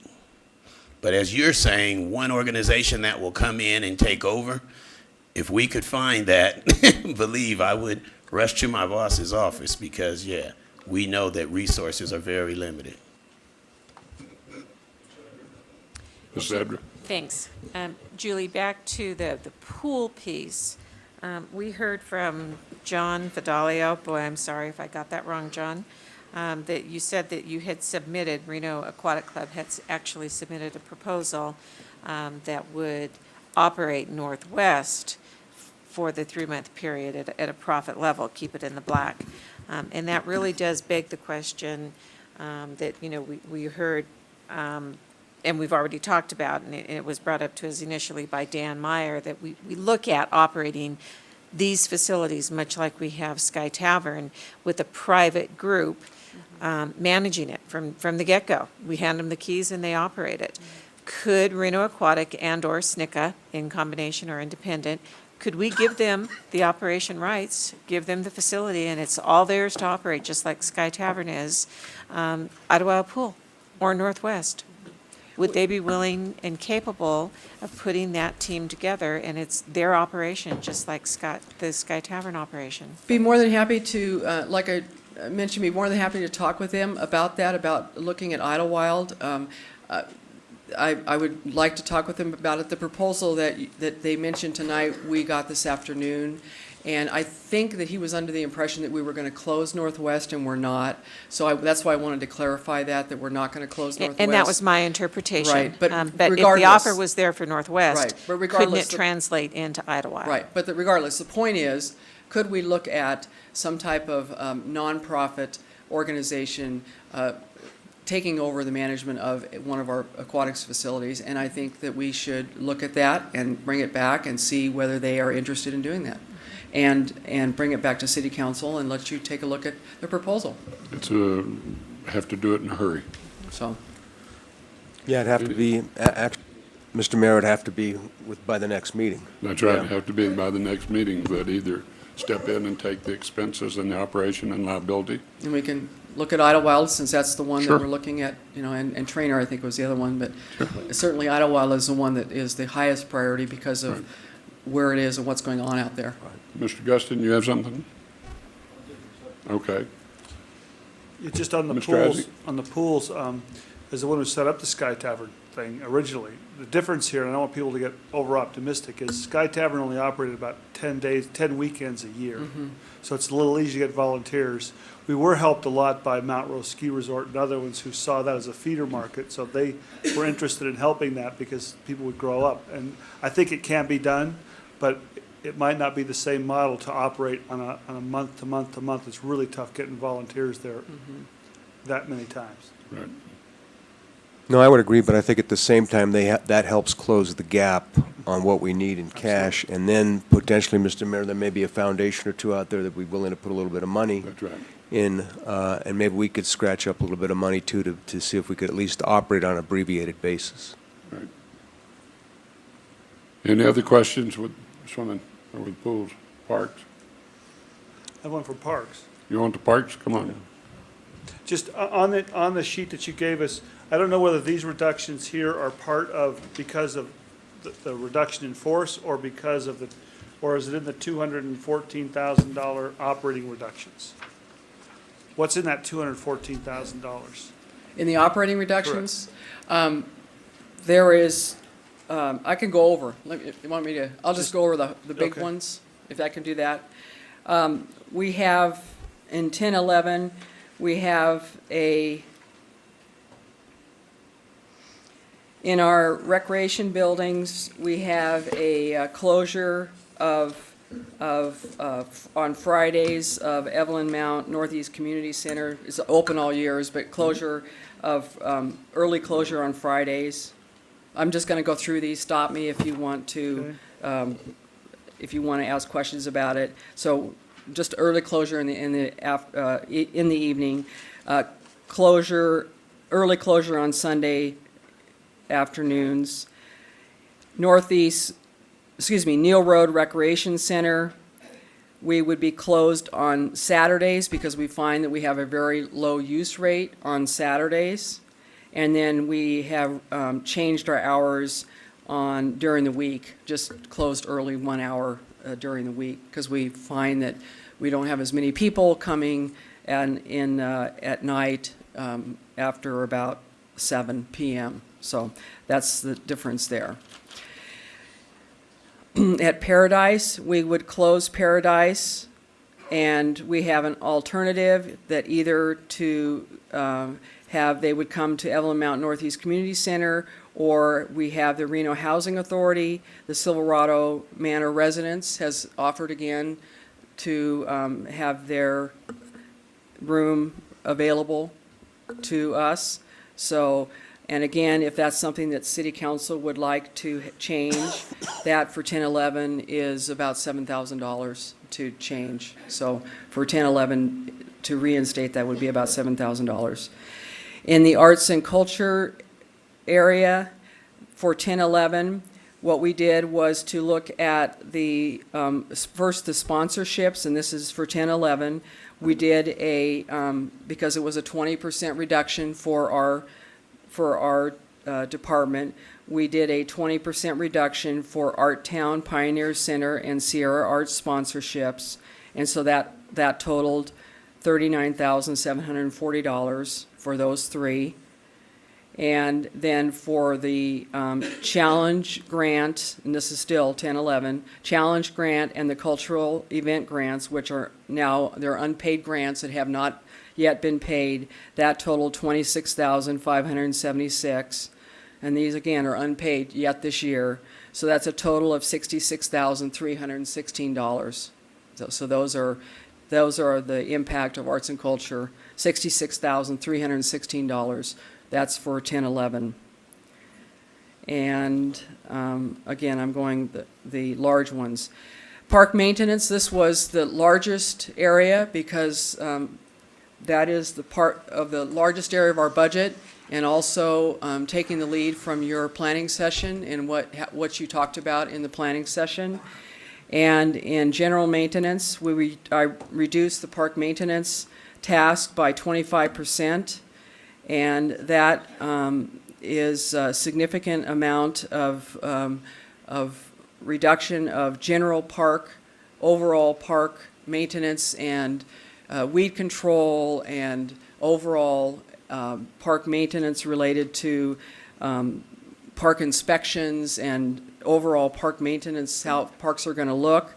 We also would postpone some of our renovation projects and how we upgrade some of our ongoing renovation projects that we do around our parks. We would look at reducing and not doing our flower baskets in next year, not this year, but in 2012. And the reinstatement of that, depending upon whether we do it in-house or do it outside, is either going to be either $17,000 or up to $25,000. And again, that's not for this year, but that would be for next year. I just want to point that out. And then the other large one is tree maintenance, and that was reduced by about 15%, and that would reduce our response to, we get requests now from individuals to come out and look at their trees and respond to their individual trees to determine whether it is a public tree issue or a private tree issue. We provide that service, and we would no longer do that. We would say you need to call a private arborist, or we're not going to be able to help you. So that was a significant reduction as part of our park maintenance.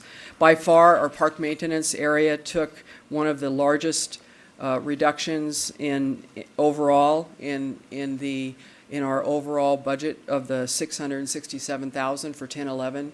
That was part of the largest reductions that was taken.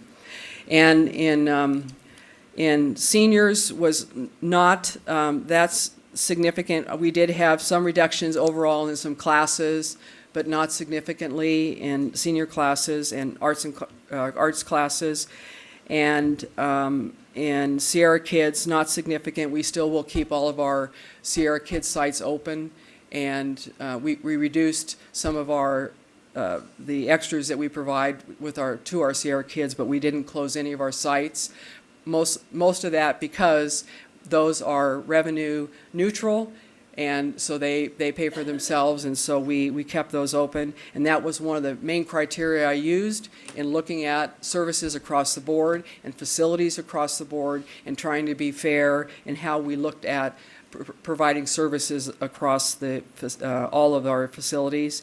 And then also at Neal Road, depending upon what we do with and how we provide programming at Neal Road, we're trying to bring in more teen programming with our partners, but we did reduce some teen programming at Neal Road. We do have a lot of drop-in gym use at Neal Road. That will continue. As I said, we did not reduce significant hours at Neal Road other than closing Saturdays because it's not a big day of use, and so that is the only major impact at Neal Road.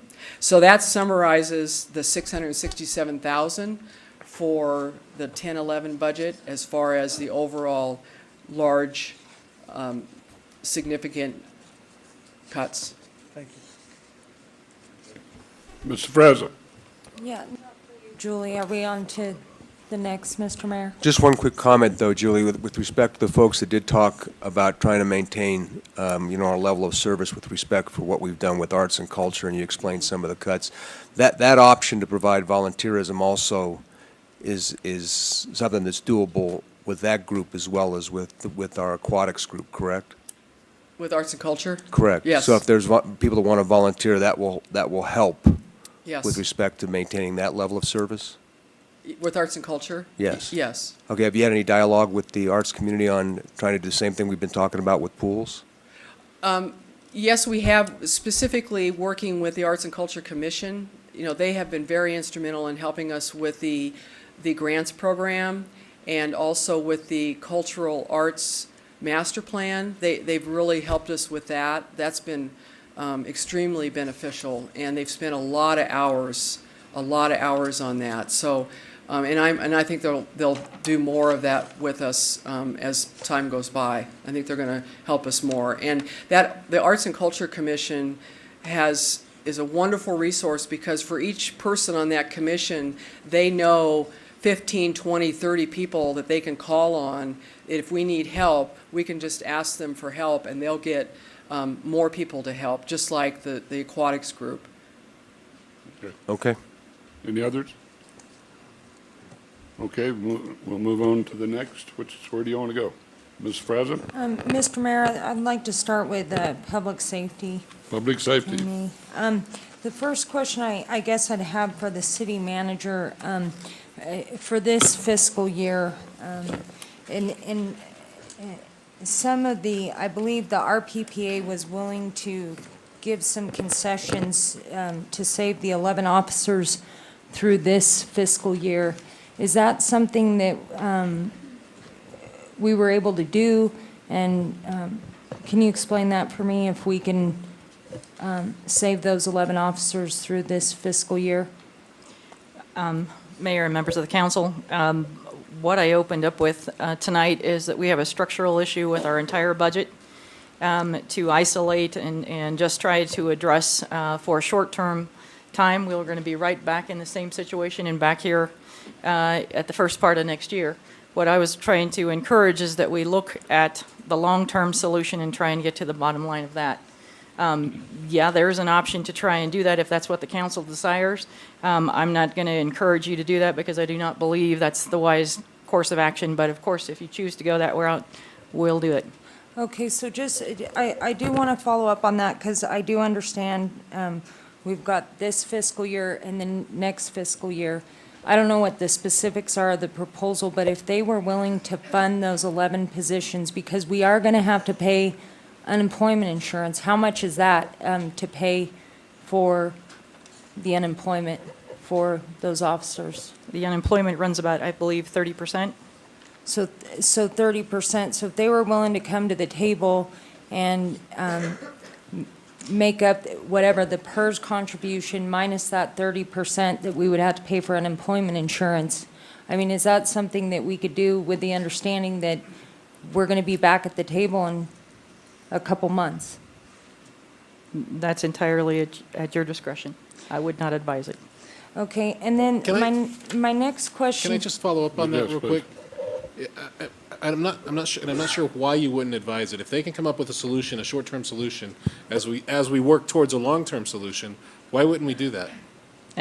As I said, we have a structural issue. Essentially, what's happening is the department has made numerous cuts, and therefore their membership has not been hit as hard as others. I would also suggest that you look at the concessions that have been given by that bargaining unit as well, in comparison to the other bargaining units and what they have given. We have gotten ongoing concessions from one of the major bargaining units. We have not gotten that from this group. And I guess from my standpoint, I'm curious to hear how the other council members feel. But if the RPPA comes to the table and says, look, we've got a solution that gets us to the end of the year, and let's sit down and have some serious talks about how we get through 11, 12 in the future, I think we need to open those doors and have those conversations. I mean, I don't think any of us on this table want to have fewer police officers out on the street if we can help it. Yeah, that's why I brought that up. I think that that's something that we ought to look at for this fiscal year if they're willing to cover it. But my next question on the public safety aspect, and I did ask this yesterday at the council, is on the overtime specifically. I'll start with dispatch and the presentation because I know our dispatchers are working like crazy and quite a bit of overtime. And in the manager's proposal in the RIFs, several of the public safety staff are CSOs.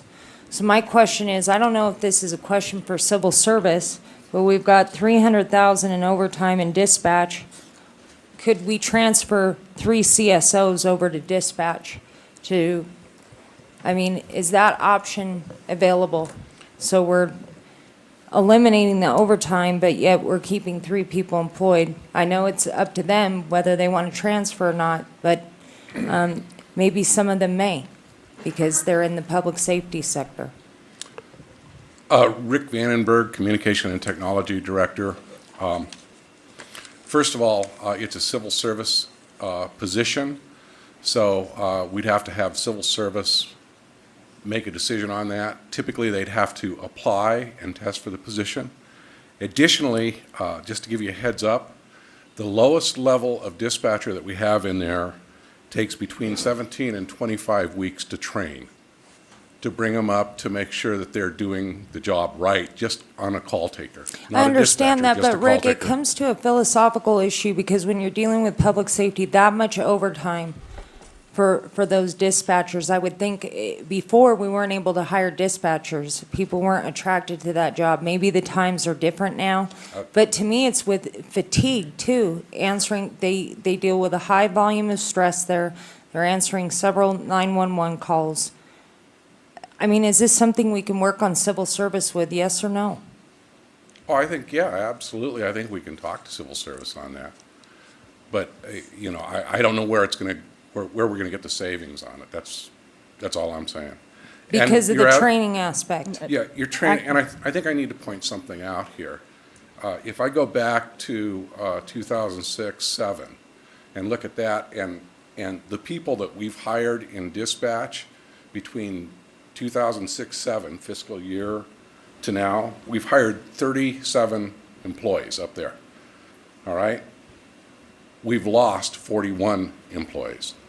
They don't stay on the job. We'll go through and train them, and because of the difficulty of the job and what we're asking them to do and the processes that we have them to do, many times we'll invest quite a few months in their training just to find out that they can't handle the job or don't want to handle the job. I don't know if that helps or not. So I guess the only reason I'm bringing that up is I don't know how the CSOs are going to handle that.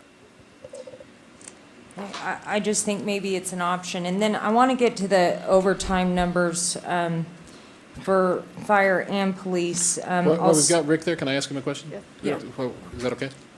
Rick, what if we changed our policy and all emergency medical dispatch, so a call comes in and it's, police, fire, medical. And if it's a medical response, we immediately transfer that call to REMSA. Would there be savings there? There'd be a time savings. I think that's all you would see. We still have to. But as we have a time savings, would it mean fewer people have to be on the job at the time? I don't think so. I mean, just because of the sheer workload, you have to understand that we're taking almost 500,000 calls a year. How long does it take to go through the medical questions for a dispatcher? Probably less than a minute. And how many of those calls do we get a day?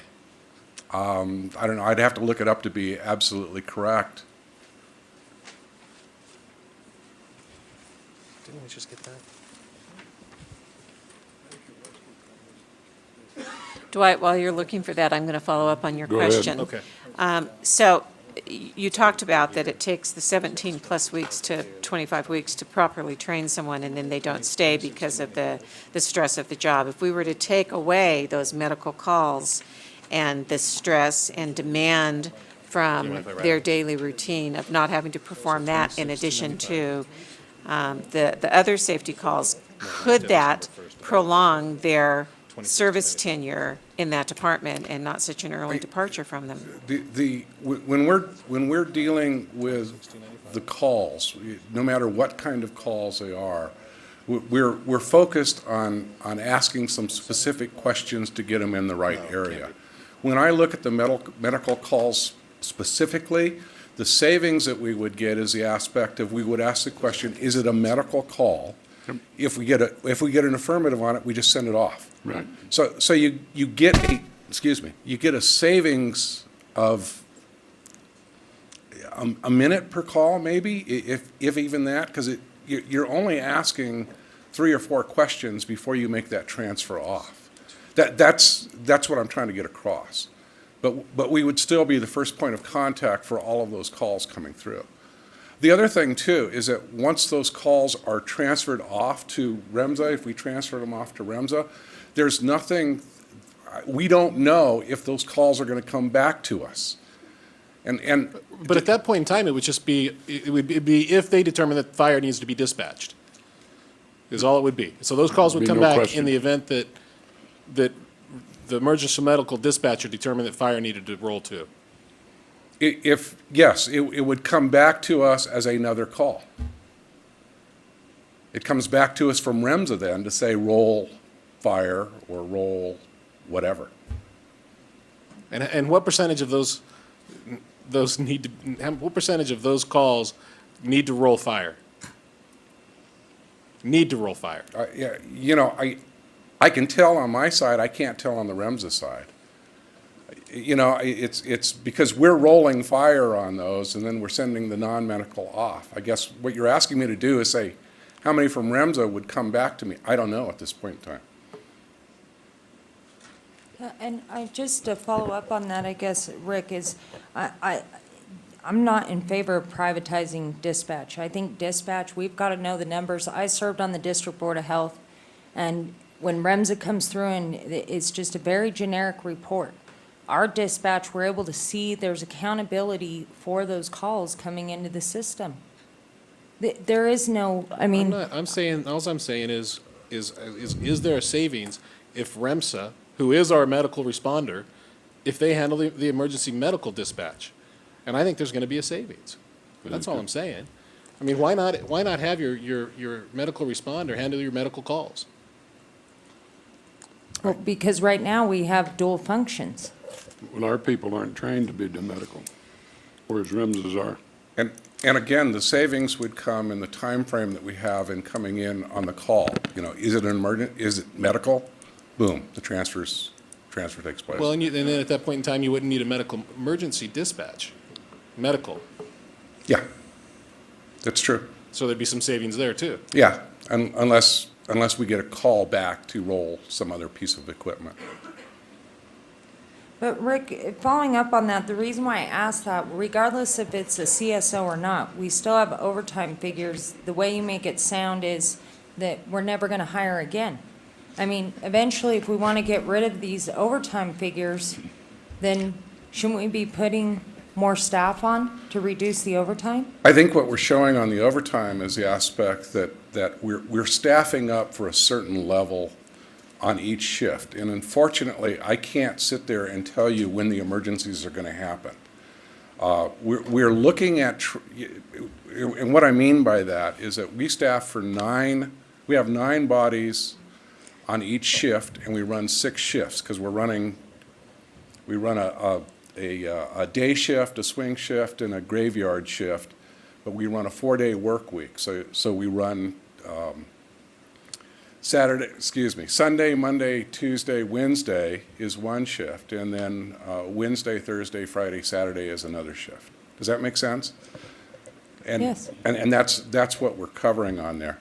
Now, with that, what we're looking at our trends to say, can we look at this? Can we logically look at this and say, geez, Wednesday evening between midnight and 4 o'clock in the morning, we don't get that many calls. Let's not staff for that. Okay? So we're looking, and we want to bring back a report on that. The other thing that we're doing too is we made a strategic decision in our dispatching up there that if somebody calls in sick or is on vacation, and I'm talking one body at this point in time, we're covering it with the internal people that we have there. So instead of 9 people on shift, we have 8 people on shift. We'll cover that. When we're adding the overtime in, if we get 2 people that are out on that same shift, then we bring somebody else in to help cover that load. Would we save money if we ran 5 8-hour shifts instead of 4 12s? It's a pretty strenuous job to be running a 12-hour shift. Yeah, it really is. You'd save money. We've tried it before, and it didn't work for us. Because we had, what you do on that kind of shift is you have more people sitting there waiting for something to call than you do, on some days and some not on the others. See, the problem is I can't judge when the workload's coming in. That's the problem. So we got to kind of, you got to kind of staff for the worst case scenario. And now we got some saving graces coming down the pike that you all need to be aware of. And that's under the new E911 system that the E911 Funding Board has approved. It will allow us to roll over calls to the other PSAPs, like Sparks or Incline. So if I'm down on staffing down there, for whatever reason, I may be able to wait until I have 3 people off before I call them back in on overtime, because I'll be able to roll over that call to Incline or the city of Sparks. But again, it works both ways, because it's going to happen at there too, that if they get a rollover on there, or if they're down on staff, those calls are going to roll over into our dispatch center. I would think if you looked at the 8-hour shifts, you might save some money. We did a report, or we did a study on that probably about 3 or 4 years ago, and I'll see if I can dig that back up and I'd like to see it. Reevaluate it. Yeah, I think you'll save quite a bit of money if you go to 8-hour shifts, and you'll take some of the pressure off the people. Will do. Okay. Mr. Mayor, members Yes. of the council, if I could go back to the question relative to the RPPA as well, and the keeping the employees on. Part of the solution was to bank on retirees. Now, if the bargaining unit is willing to put up the entire amount of money that it will take to keep those individuals employed versus the payouts of the retirees, and balance that total number out, then maybe we have something to talk about. But the bigger issue is covering the entire cost. Also, allowing it to be what management, the efforts that management has gotten, and just saving my own and not caring about the bigger picture of the city. Donna, I do want to follow up on that, and maybe Dave, you can come forward, or someone, because my understanding is they would cover the costs, and so if that's not.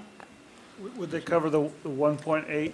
I mean, that's what they're being asked here. The I mean, 1.8. they're being asked to, I mean, if they're willing to cover the costs of the 11 that are on duty, that would otherwise be laid off, we've got something to talk about. If we're banking on retirements, and the retirements happening before the end of the year, then we really don't have anything to talk about. We're not solving the issue.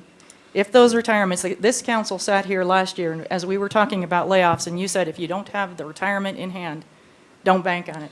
I can't bank on it. And I don't want to get into what you're negotiating or what you're trying to get. I'm just saying if they come to the table with something you feel comfortable covers that, whatever we're missing.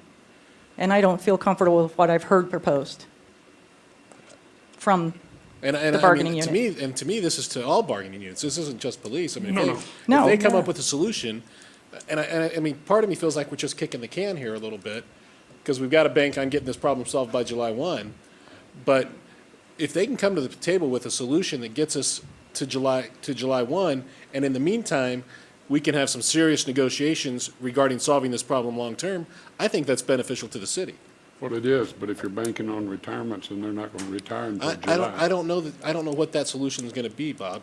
I'm just saying if they can come to the table with a legitimate solution, it's got to be. That's what I'm saying. It's got to be a legitimate solution. Then I think we need to welcome them with open arms and see if we can solve this problem this way. We need it in a week. But I know we don't have a lot of time to get it No, done. I mean, we have to move forward tonight. I mean, I'm not 'cause we're out disagreeing of with you there. time.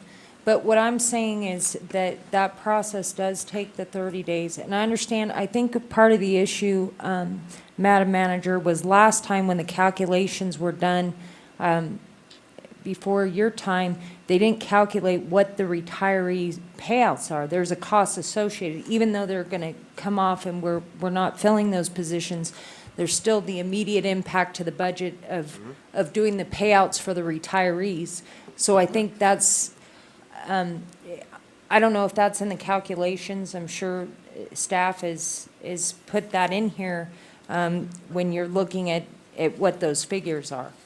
And I'm not suggesting we don't move forward tonight. I understand that we're in a position that we can't, but I'm just saying, if one of the bargaining unit comes up with a solution that even if it saves a portion of this, I still think that's beneficial to the city, and as we try to come up with a solution for July 1.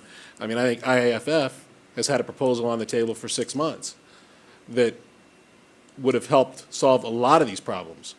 And if they come to the table and say, look, we can take care of this by doing this, this, and this in the next few weeks, I think we got to listen. I mean, to me, it applies to any of them out there that want to come talk to us. I think the city manager's been doing that, and I think that we're looking at it. I think some of the people are waiting until the last hour to come to us with these solutions. And that's why part of me says I think we might be just kicking the can. I mean, part of me, and because we've told them before, we need to come up with solutions. If only these formal arguments were in public. These formal offers, we'd know. Because part of the times I feel it in the middle. I hear what the manager says, and I get people calling me and say, this is what we offered. I have no idea. Well, maybe we'll have Either a way. session like that shortly. Right, and that's why I'm not saying that you need to do. I mean, you got to be something that's a legitimate reduction in the cost that gets us there.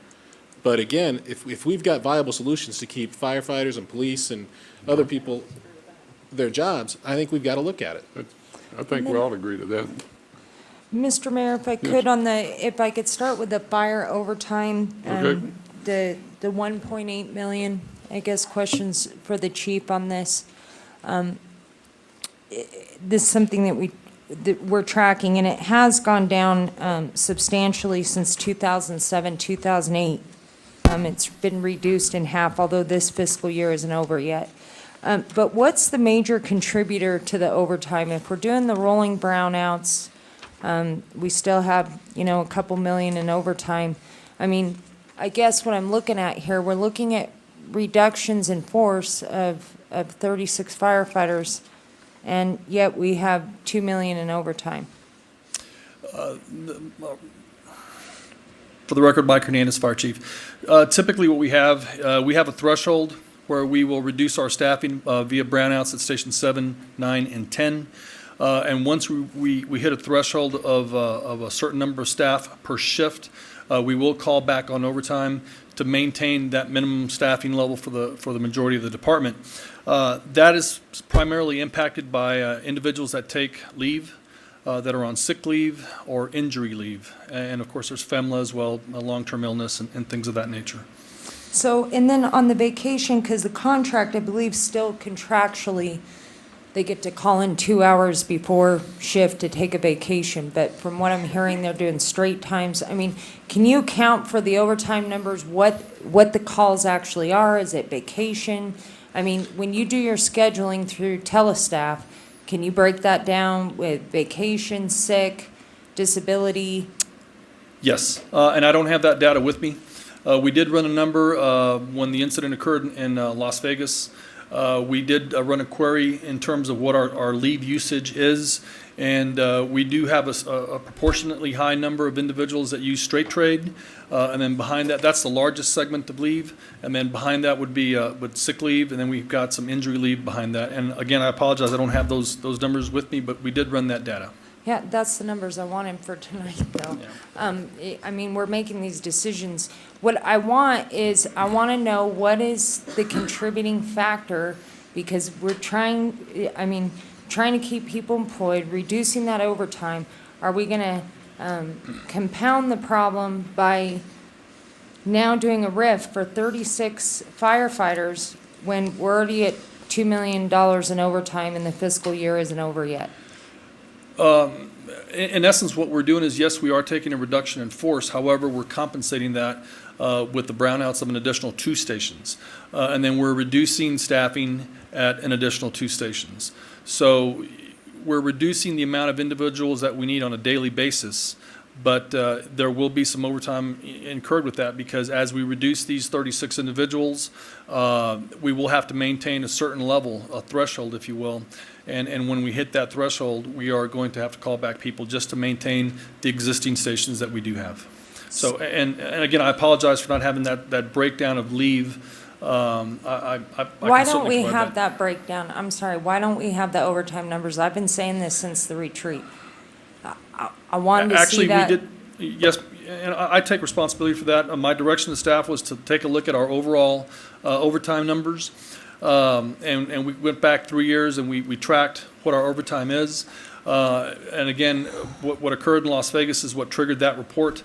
And I did run that report, and I take responsibility for not having that tonight. So I guess the other question would be, if there was a change in the contract that would allow more notice than just 2 hours notice for vacation. That's what I wanted to see. How often is that clause actually being used in the contract? And how much money would that save? To me, it seems like that could be a quick fix. Everyone gives a week's notice when they're going to take vacation. So that's the numbers I wanted to see tonight. What's really driving those overtime numbers? Is it something that can be, that we can work with 731 on to bring that number down to avoid more RIFs? I think the time notice wouldn't significantly impact our overtime, other than it gives us more time to plan for, but leave is leave. If they give us 2 hours notice, or if they give us 8 hours notice, they're going to be gone. And if we don't have the appropriate number of individuals coming to work that day, we're going to have to call back on overtime. It does allow us, there is a value to that, but it allows us to plan a little better. That's what I'm saying. It'll allow you to plan. I don't see how there could be some savings associated with scheduling when you know when somebody's taking vacation a week in advance instead of just 2 hours right before shift. Because it would seem to me that you would be automatically triggering overtime. Mr. Mayor, members of the council, we're getting dangerous. This is an item that is at fact-finding in the current negotiations, and is on its way possibly to arbitration, and this is one of the items, so we have to be careful on our conversation here. I just want to know what the overtime factors are. I don't see how that is. Hold on, Michelle. Hold on. Madam Manager, I'd like to say a couple things, if I may. First of all, I agree with the other two council people about the RPPA. Looking into that, and I don't want to beat that to death, we just talked about it. If they come forward, they should do that. We've heard impassioned testimony, and I've gotten the same in emails about public safety, and I know public safety is more than just police and fire, but I want to concentrate these comments at least on fire. I'll tell you, anything else, any other professional service that you ask for, you pay for. If you have an emergency in your plumbing and you call a plumber out, you pay for that. If you're defended by a public defender, you pay court costs. If you want to skate in the rink, you pay a fee to do that. If you want to swim, as a lot of people said tonight, there's a fee to do that. So we have right now, as everybody has seen in this room, and whether they totally believe it or not, we're in a position where there's X amount of revenue projected for the rest of this year and for next year. And we have to, as dictated by law, we have to balance our budget. So the natural thing is obviously to cut back. I took some numbers, and Chief, you helped supply these today of the other staff members. And just want to, I'll go slowly here because it took me a while to do it, so I don't everybody catch it on the first bounce. But in our calendar year, 2010 calendar year, we had 36,742 total calls for services to the fire department. Now, they can mean a lot of things. There were medical calls, fire calls, hazmat, and other calls, things like even helping people find their welfare check. Not sure I understand that totally, but that was part of the total.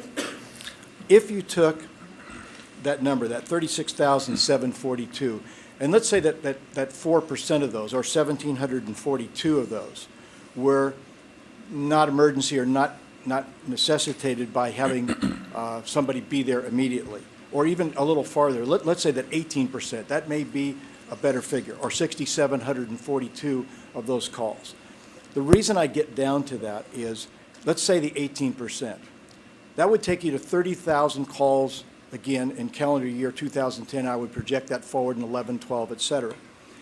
I would look at, as I said before, and I preface this by saying that people, you pay for services, and there's probably no more professional service than calling a policeman or a fireman or woman when you need them. I mean, the emergency is what you need.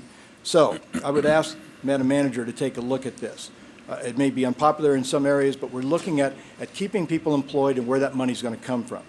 With 30,000 calls a year, if the person who called and got the service was charged $50, you would raise, easy calculation, $1.5 million, which would probably keep 14 firefighters still working. Now, you can break these numbers whatever you want. I went 25, 50, 75, et cetera. There is a line in the dirt that people can pay and won't pay and want to pay.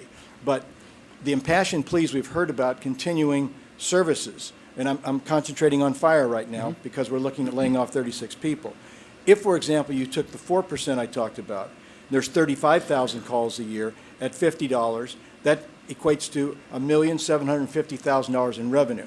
You're talking about keeping 16 firefighters employed. The money has to come from somewhere. You deal in services, anything else you do, and I can guarantee you at $50 and you had emergency plumbing, because I've had that and I'm sure a lot of you in the audience have had the same thing, you're not going to get a plumber there to fix what you need for $50. Now, I understand. People will say, well, we're already paying taxes to do that. Yes, you are, but the taxes that are coming in now are what we are determining, or what has been put in front of us to deliver a level of service. And if that level of service does not meet your needs or does not meet your wants, then we have to find it someplace else. We're saying you wouldn't have to pay for a call if, in fact, the amount of revenue we have coming in now will say to you, then we need 44 reductions in fire, we need X amount in police, et cetera, down the road. But I just would like maybe somebody else to talk about this. It seems to me that there's got to be revenue generation somewhere, and police and fire, I didn't get the police numbers, Chief. I'm sorry, I have no idea how to really calculate that. But the fire seemed to me be a better way to calculate that. So nobody wants to pay more money, but I'll tell you what, when you need a policeman or fireman or at your door, you're damn willing to pay that money to have them there than to not have them there. And maybe that's a solution. I don't know. I want to bring that forward because we're trying to talk about ways to raise revenue and do things and get the service level that people want. If they're content to take whatever that response time will, and it will, you know it will, if these places are closing, these fire stations are closing, you know the response time will go up. To keep the response time where it is now or very similar to that, they may be willing to pay for that. And I think we need to go forward and take a look at it. We'll do that. I don't think we can, though legally, we asked, legal asked this during, to see if we could propose this as a BDR, the cost recovery. Aren't we the only county that's prohibited right now from doing so? Tracy Chase, Reno City Attorney's Office. There is cost recovery in the fire protection districts that relate to someone who causes the incident, like a fire or something like that. We did prepare some BDR language. I don't know if anyone's going to pick it up. It wasn't ones that council did as their main bill draft request, as to assist us, at least if we're responding to like a DUI or something like that, where you have someone who has a criminal offense, an arson or anything like that, that we could do some cost recovery. So until we have some state law changes that would assist us in that area. But to go to Councilman Guston's point, the fee for service, is that something that council can even do? We've issued opinions before that under state law. We'd need to change in state law to do that. And what we proposed this time was just like to get your foot in the door, at least do it for people who are committing crimes, that they should be responsible for their criminal behavior. If I may, Mr. Mayor, throughout the United States and several local jurisdictions, again, throughout the United States, there is a trend for fire departments to bill for special type responses. For example, motor vehicle accidents where they perform a rescue, hazardous material responses where they expend a significant amount of time and resources, events that structural fires that were deliberately set and they can be proven, and there are mechanisms and organizations out there that specialize in that type of billing. However, as Tracy Chase mentioned, we have looked at that here and it would require some legislative action, but that is a trend nationally. Let us look to see if there's a bill we could tag on to see if we could get something through the legislature. They've just started up. Let us look at that, Dan. I appreciate everybody listening. I didn't know that there, thank you, Councilman Surprise. I didn't know we couldn't do that, but it just seems like there's got to be a logical revenue generation, or we have to accept the budget where we are and what the response times are going to be. And it sounds that a lot of people don't want that. If we ran with three-man crews, would we be able to keep all the units open and the people employed? If we went with three-person crews, keeping the Truckee Meadows station staffed at 4, keeping our truck companies staffed at 4, we could open almost all of the stations, if not all. And would we be able to retain some of the employees being laid off? We would actually be at the staffing number that we would need. Actually, we'd be -1, sir. We would be at 72, I believe, and we would need 73. So we would be very, very close. Very close. Yes, sir. Okay.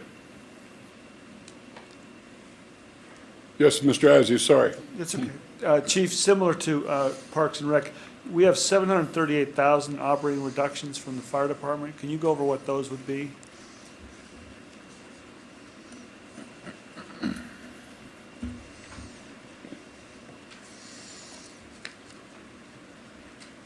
For fiscal year 10-11, our total reduction was $1.7 million. We took 1.3 out of salaries and benefits, 337,000 out of overtime, 696,000 out of services and supplies. We froze capital outlays of 250,000, and this is in conjunction with the $900,000 reduction we took in December. So that brings us to a total of $2,630,000. I'm just looking on the sheet we have here where it says 1.5 million. That's what we have in front of us here. Mm-hmm. That was provided by the manager's office. And it says, so it says there's 738,000 in operating reductions, and the difference would be in salary reductions, the 810,000. So is that coming out of CI? Is it something in one of those lists then? Kevin Knutson from the Office of Management and Budget. There was 2 levels of cut this year, the one that happened in November and the one we're doing now. What we counted in the sheet that we gave you was about $400,000 in services supplies. There were various accounts, and a little bit over $300,000 in overtime. We'll go back and reconcile the numbers against what the chief has to make sure we get you the exact numbers on those.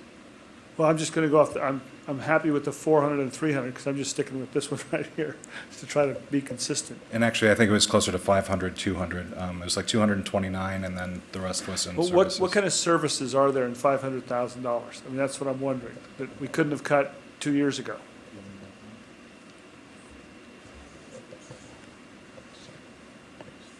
I'm going to ask Michelle Hobbs to come up. There she- She's our budget guru.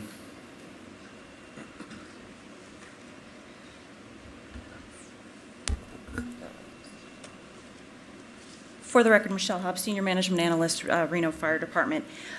We identified 2 rounds of cuts. We had talked about the $2.6 million. I'm going to give you some details on what we cut in services and supplies. We deferred all non-essential spending and deferred replacement programs of essential fire needs like hose program, hydrant program, radios, foam, all of those types of essential fire programs. That was in our original cut. The second round that we went back through was we eliminated everything from station supplies to office supplies, all of the above. We are operating at this point right now on a critical needs basis only. Okay, thank you very much. That's all I have for fire, Mr. Mayor. That's all I have for fire department. I don't know. Question? Yes, sir. And I know we've got a contract with 4-man crews, but if we ran a 3-man crew, what % of our calls are medical? Roughly, it's a 70-30 split, sir. About 70% of our calls are EMS-based, and 30%, give or take, are... You roll 1 or 2 trucks on a medical? I'm sorry? You usually roll 2 trucks on a medical or 2 vehicles on a medical? No, sir. We typically respond one apparatus. Yes, sir. On a fire, if you had a fire, you had a medical, and you were able to get these people to work with us on this for a period of time, if you went on a fire with a 3-man crew, how much more time before the second truck got there? Most of the numbers we run places that second apparatus on scene within 6 to 8 minutes. And what's the national average? I'd have to look that up, sir. Okay. We're doing that standard of cover now. Yes, sir, we are. Yeah. And we're very Come close to us. completing that. We have as all well. that information in about a month or so. I do, I remember seeing it, but, okay, thank you very much. And we would be able to save jobs if we were able to do something like that. I would hope so. Mr. Mayor? Yes. Just one last question, Chief. The SAFER grant, we did apply for the SAFER grant, Yes, ma'am. and we were denied, correct? I have not received official notice that we have been denied. I thought we were not denied for the first round. We were denied for the first round. And We maybe, applied for a second. maybe Maureen Yeah, can I think put we're that talking on about the 2 different record. grant years.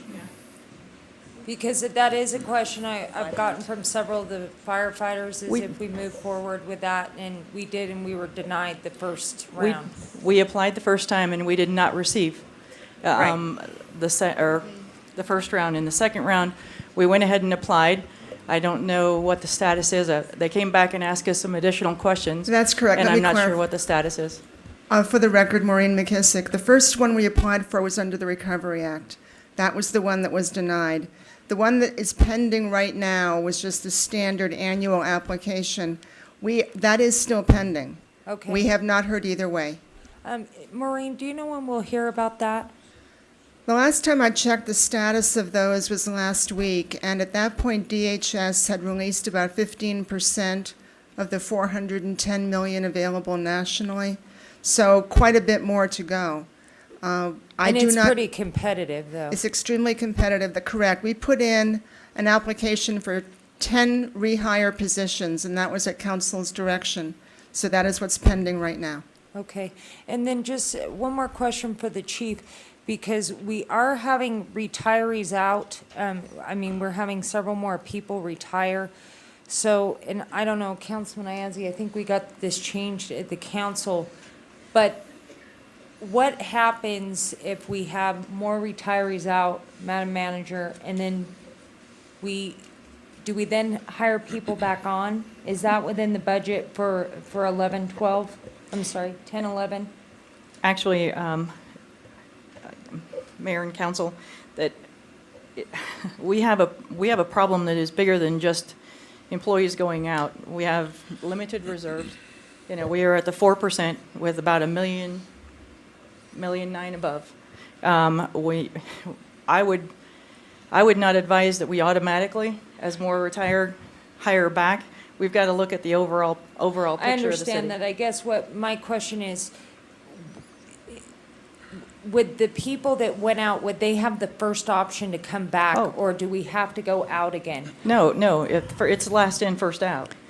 So and reverse on the hiring back. Okay, so we Last can out, first hire in. them back. For a period of 3 years, if I can, sorry. Tracy Chase, Reno Civil City service Attorney's rules. It is. Office. Well, there's a rehire list for all laid-off employees, and they're entitled to be on that list for a 3-year period. Depending when they went on that list would give them rights on when they can come back.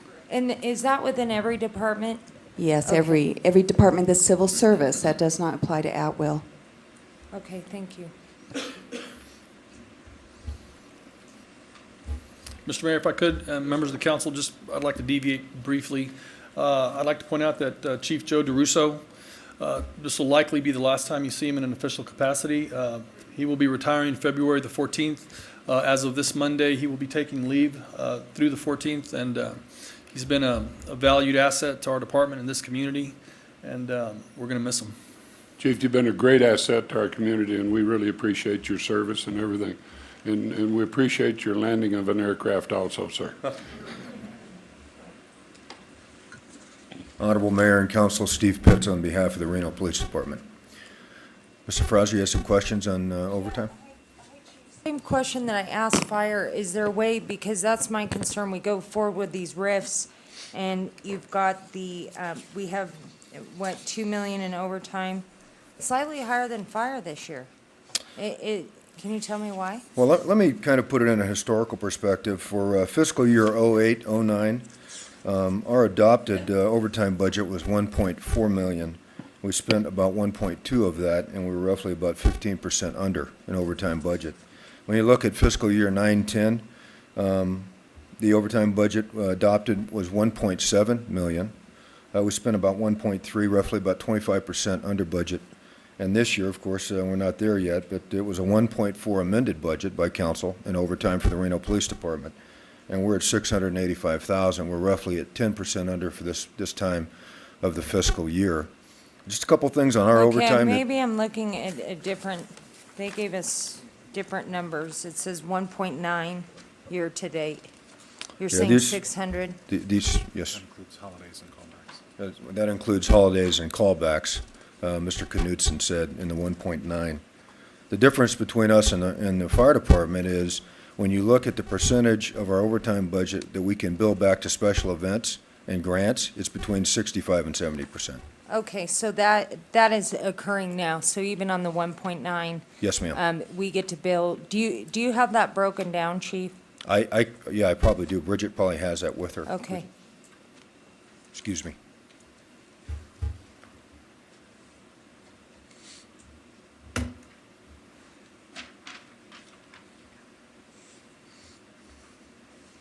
Actually, this is a note from Gala. When you look at our expenditures, grant overtime reimbursements were roughly $591,379. Special events was approximately $425,000. And then court end of shift and regular overtime for, obviously, the Reno Police Department was $285,677. So most of it's reimbursable. Yes, ma'am. Overtime. And then I just want to get to the staffing levels with police, where we're at, because we've got a couple things happening. Obviously, Safety 88 is now, we've got people retiring out, including yourself. Yes, ma'am. But what are our staffing levels? Do we have that, those charts where we were, 4 years ago and where we are now? I have some of that information. Actually, what we did is we took the current sworn staffing levels of the Reno Police Department, roughly about 309, 310, and looked historically and compared it against some factors. If you want me to share that, I will. Actually, if you look at the staffing levels today for the Reno Police Department in sworn positions, I said it's between 309 and 310 positions. And that's really equivalent to about 1990, 1991 in the city of Reno. To put it into context, in 1990, the Reno Police Department had a jurisdiction of about 54 square miles. We had roughly about 138,000 residents. and we responded to 105,000 calls for service during those periods, those years, or during a year, if that's an average. That roughly works out to about 280, 285 calls for service daily. The Bureau of Justice Administration figure that council has used for years, the 1.8 figure you guys have kind of used and pushed up against police staffing, and the 2.2. When you use that and push it up against staffing in 1990, we were at 2.4 per 1,000 residents. And there were approximately 100 civilian employees. In 2011, our jurisdiction is roughly 105 square miles, and the city has approximately 218,000 residents. We're responding to 152,000 calls for service, averaging roughly 416 per day. And the ratio of officers, again, the BJA numbers pushed up against what we're currently dealing with is 1.4. And currently there are 48 civilians at the Reno Police Department. And is that including the CSOs? Because we didn't have the CSOs in the 90s, did we? No, ma'am, we didn't, and it does include the CSOs. So the civilian employees that you're referring to back in the 90s, was it just a different title than CSO or? Well, actually, we had a very large record section and a large administrative staff. I did work with Mr. Vandenberg to reduce the communications numbers, because really I believe it was about 178. We had about 178 civilians that worked with public safety, but many of those were in communications. So the CSOs really, because they help do a lot of the paperwork and those types of things. So would you say they're assisting the officers, or, I mean, how would you categorize that? They're an incredible asset to the Reno Police Department, and last year we lost half of them. So 416 calls per day, Chief, is that on the rise? Do you know, within the last, let's say, 3 to 4 years? I would say that Do we have the somewhat, I figures? mean, statistically, probably not more than 5%, and I don't have those numbers. I apologize. Okay. All right, that's all I have right now. Thank Yes, ma'am. you. Mr. Azzi? Yeah, Chief, I actually had the actual payrolls from 2006, 2007, 2008, and when I look at this one, it says in the police department in 2006, there were 382 in the police department. I'm not sure whether they were civilian or what. Sir, I think, and I don't have that in front of me, but I know that this council authorized 383 policemen. I mean, that might be what you're referring to. It just says police, so I don't, that's why I'm asking that, because. I think that's probably what that reference is. And we had 426 in 2008 and 447 in 2009. And what's this going to be down to, police officers in this, with this proposal? Today, sir, we have 309, 310 sworn police officers, and you'll be down to 298.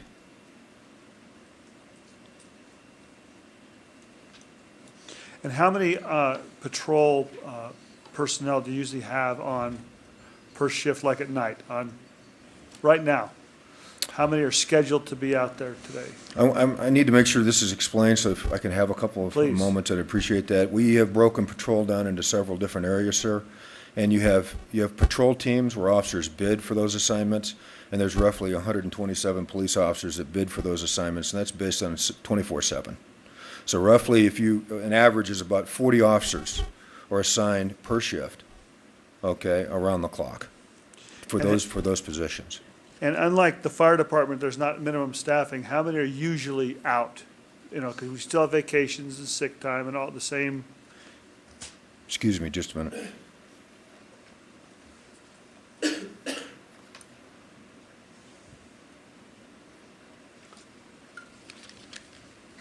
We actually just did a calculation for Madam Manager, and based on the numbers we have right now, Mr. Iazzi, on graveyard, and you have to remember, we're covering 7 days a week. They're working 4-10 shifts, so you almost have a split in the middle of the week with a common day.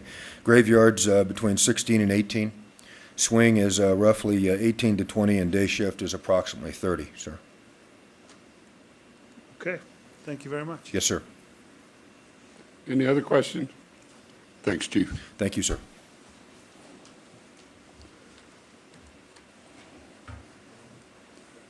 Okay. Where to next? Yes, that's Ms. Stasi. I have two questions, and they're the same questions for two groups. When I look at the city manager asked for 20% from departments, and the two lowest were communications and municipal court came in at less than 13%. And I'm wondering why, if there's someone from the courts here and someone from communications, why it came in so low. Mr. Mayor, members of the council, on the communications and technology, I did ask for 20%, but a portion of that is dispatch. So we asked for the percentage from the ComTech. When I saw the cuts that were being made and the impacts that were going to be, I did not elect to take some of those cuts. So you basically put them into public safety when you only asked for 10%? On the dispatch side, and as I said, Rick he did come forward with a number.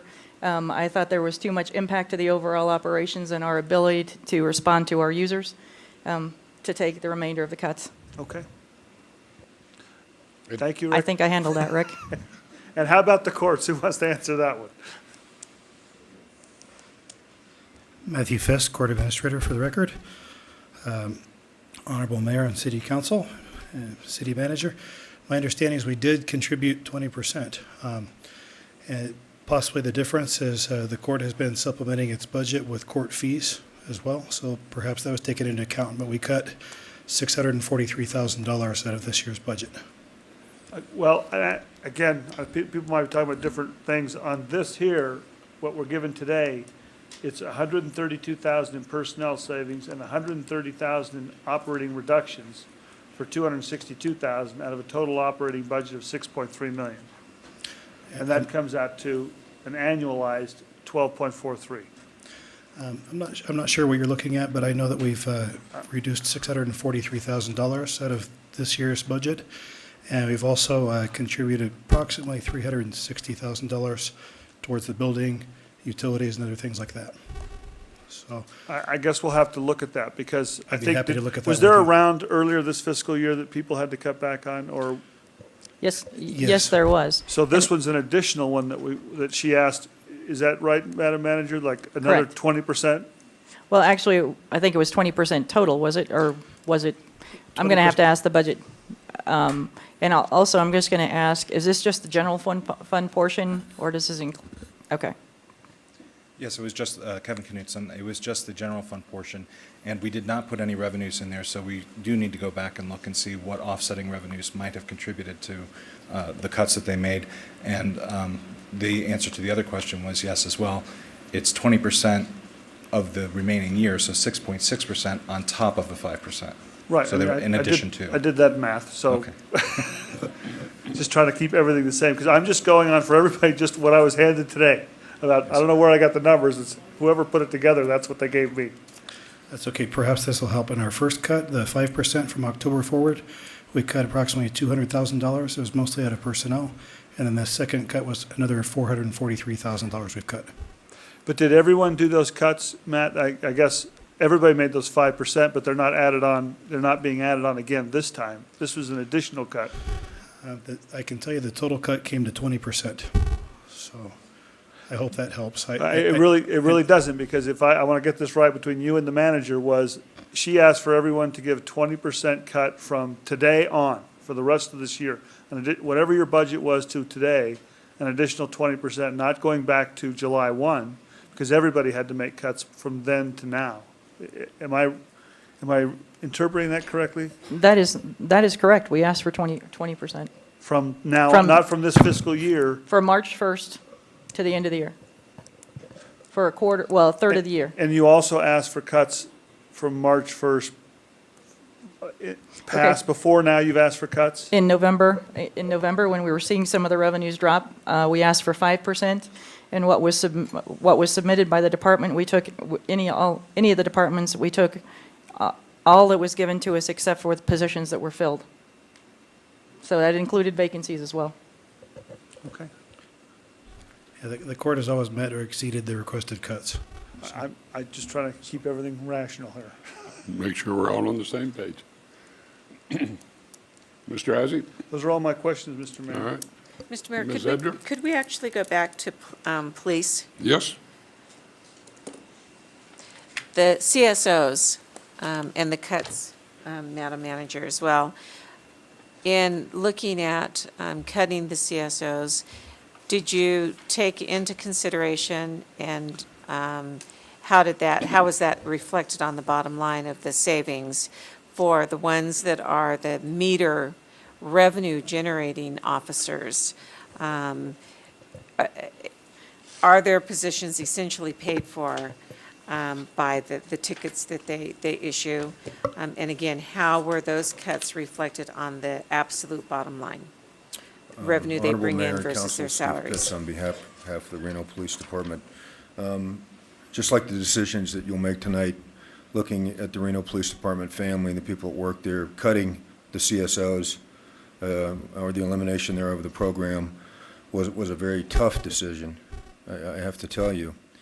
But when you look at the number of police positions, through attrition, ma'am, and through last year's reduction in force and potentially this year's, well, it's roughly 90 police positions.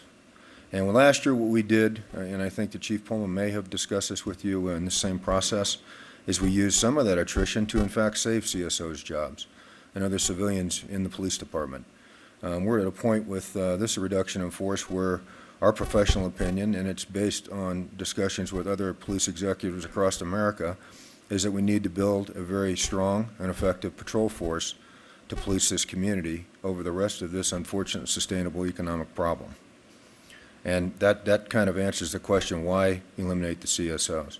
As far as the revenue they generate with respect to parking tickets, the CSO1s generate approximately $671,000 annually in collectible revenues for parking tickets.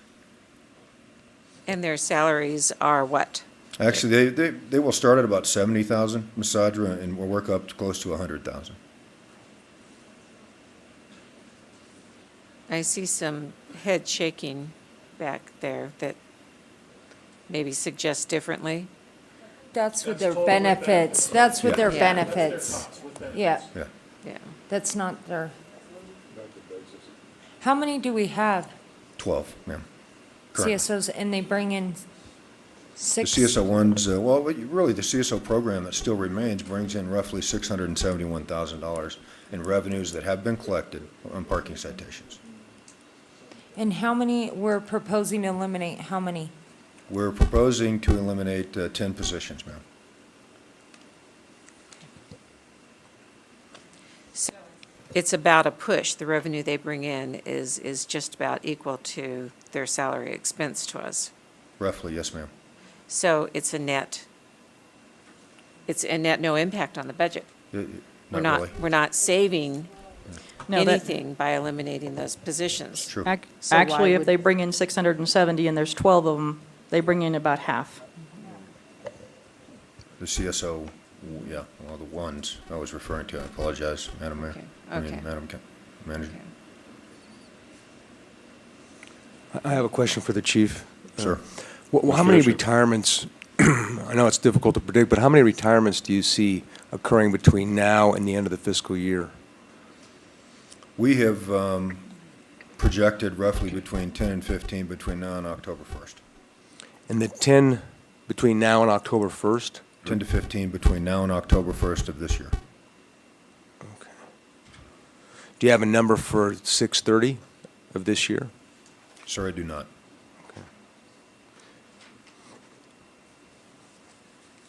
And do you know what would that be in savings? Is that about 1.5 million? Yes, sir. Roughly 1.5, 1.6 million.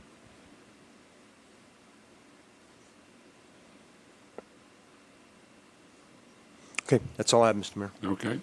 And one final, Chief, in much the same way that we talked to Julie and Parks and Rec about satisfying some of the service demands, even though the positions are going away, with volunteer work from the community, can you kind of give us some insight into direction that you may be able to go with our existing SAVE officers and/or any other expansion of similar kind of volunteer activities to pick up some of those services? Yes, the organization is in the midst of, obviously, the discussions about reorganizing as we did last year, following the reduction in force. And some of the ideas are to increase the size and maybe some of the functions of the SAVE program. The other thing we're doing right now is we're in discussions, our community action officers are in discussions with the university's Upward Bound program, which roughly has about 100 or 150 young adults in it. And conceptually, the idea was to increase volunteerism at the Reno Police Department. And so, like say, if we have a senior program, it would be nice to have a young adult program to assist us with certain things in the community. Yes, ma'am. Any other questions of the chief right now? Yes, Mr. President. Thank you, sir. Thank you, sir.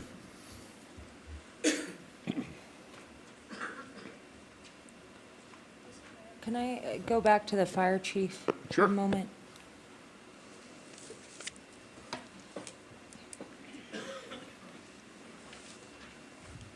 Chief, how many bat chiefs do we have retiring? We have 2 division chiefs. I'm sorry, I'm Mike Hernandez, Reno Fire Chief. We have 2 division chiefs that will be retiring, or actually we have one that has retired, and Chief DeRusso will be retiring within the month. And then contractually, how many are we obligated to have? 6 battalion chiefs and 5 division chiefs. Do we need all those chiefs if we have the rank and file reduced? We're looking at reorganizing our upper management.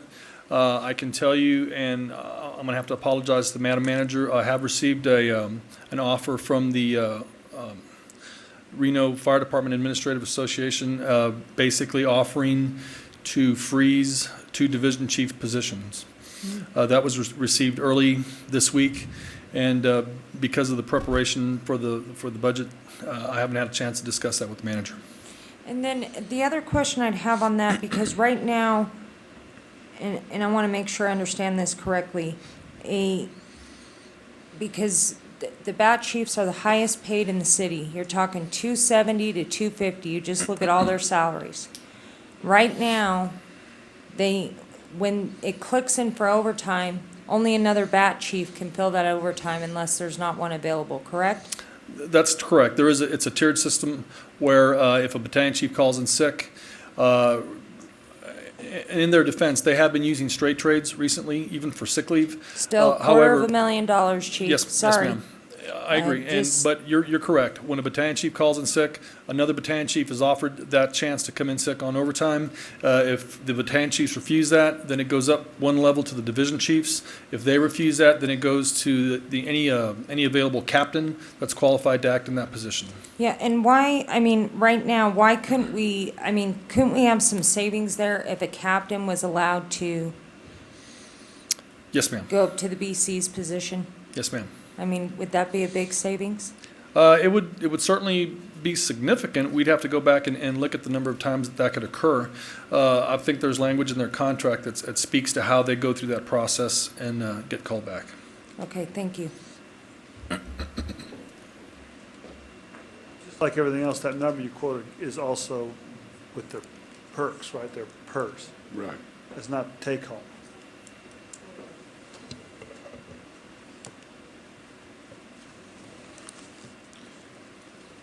Where would you like to go?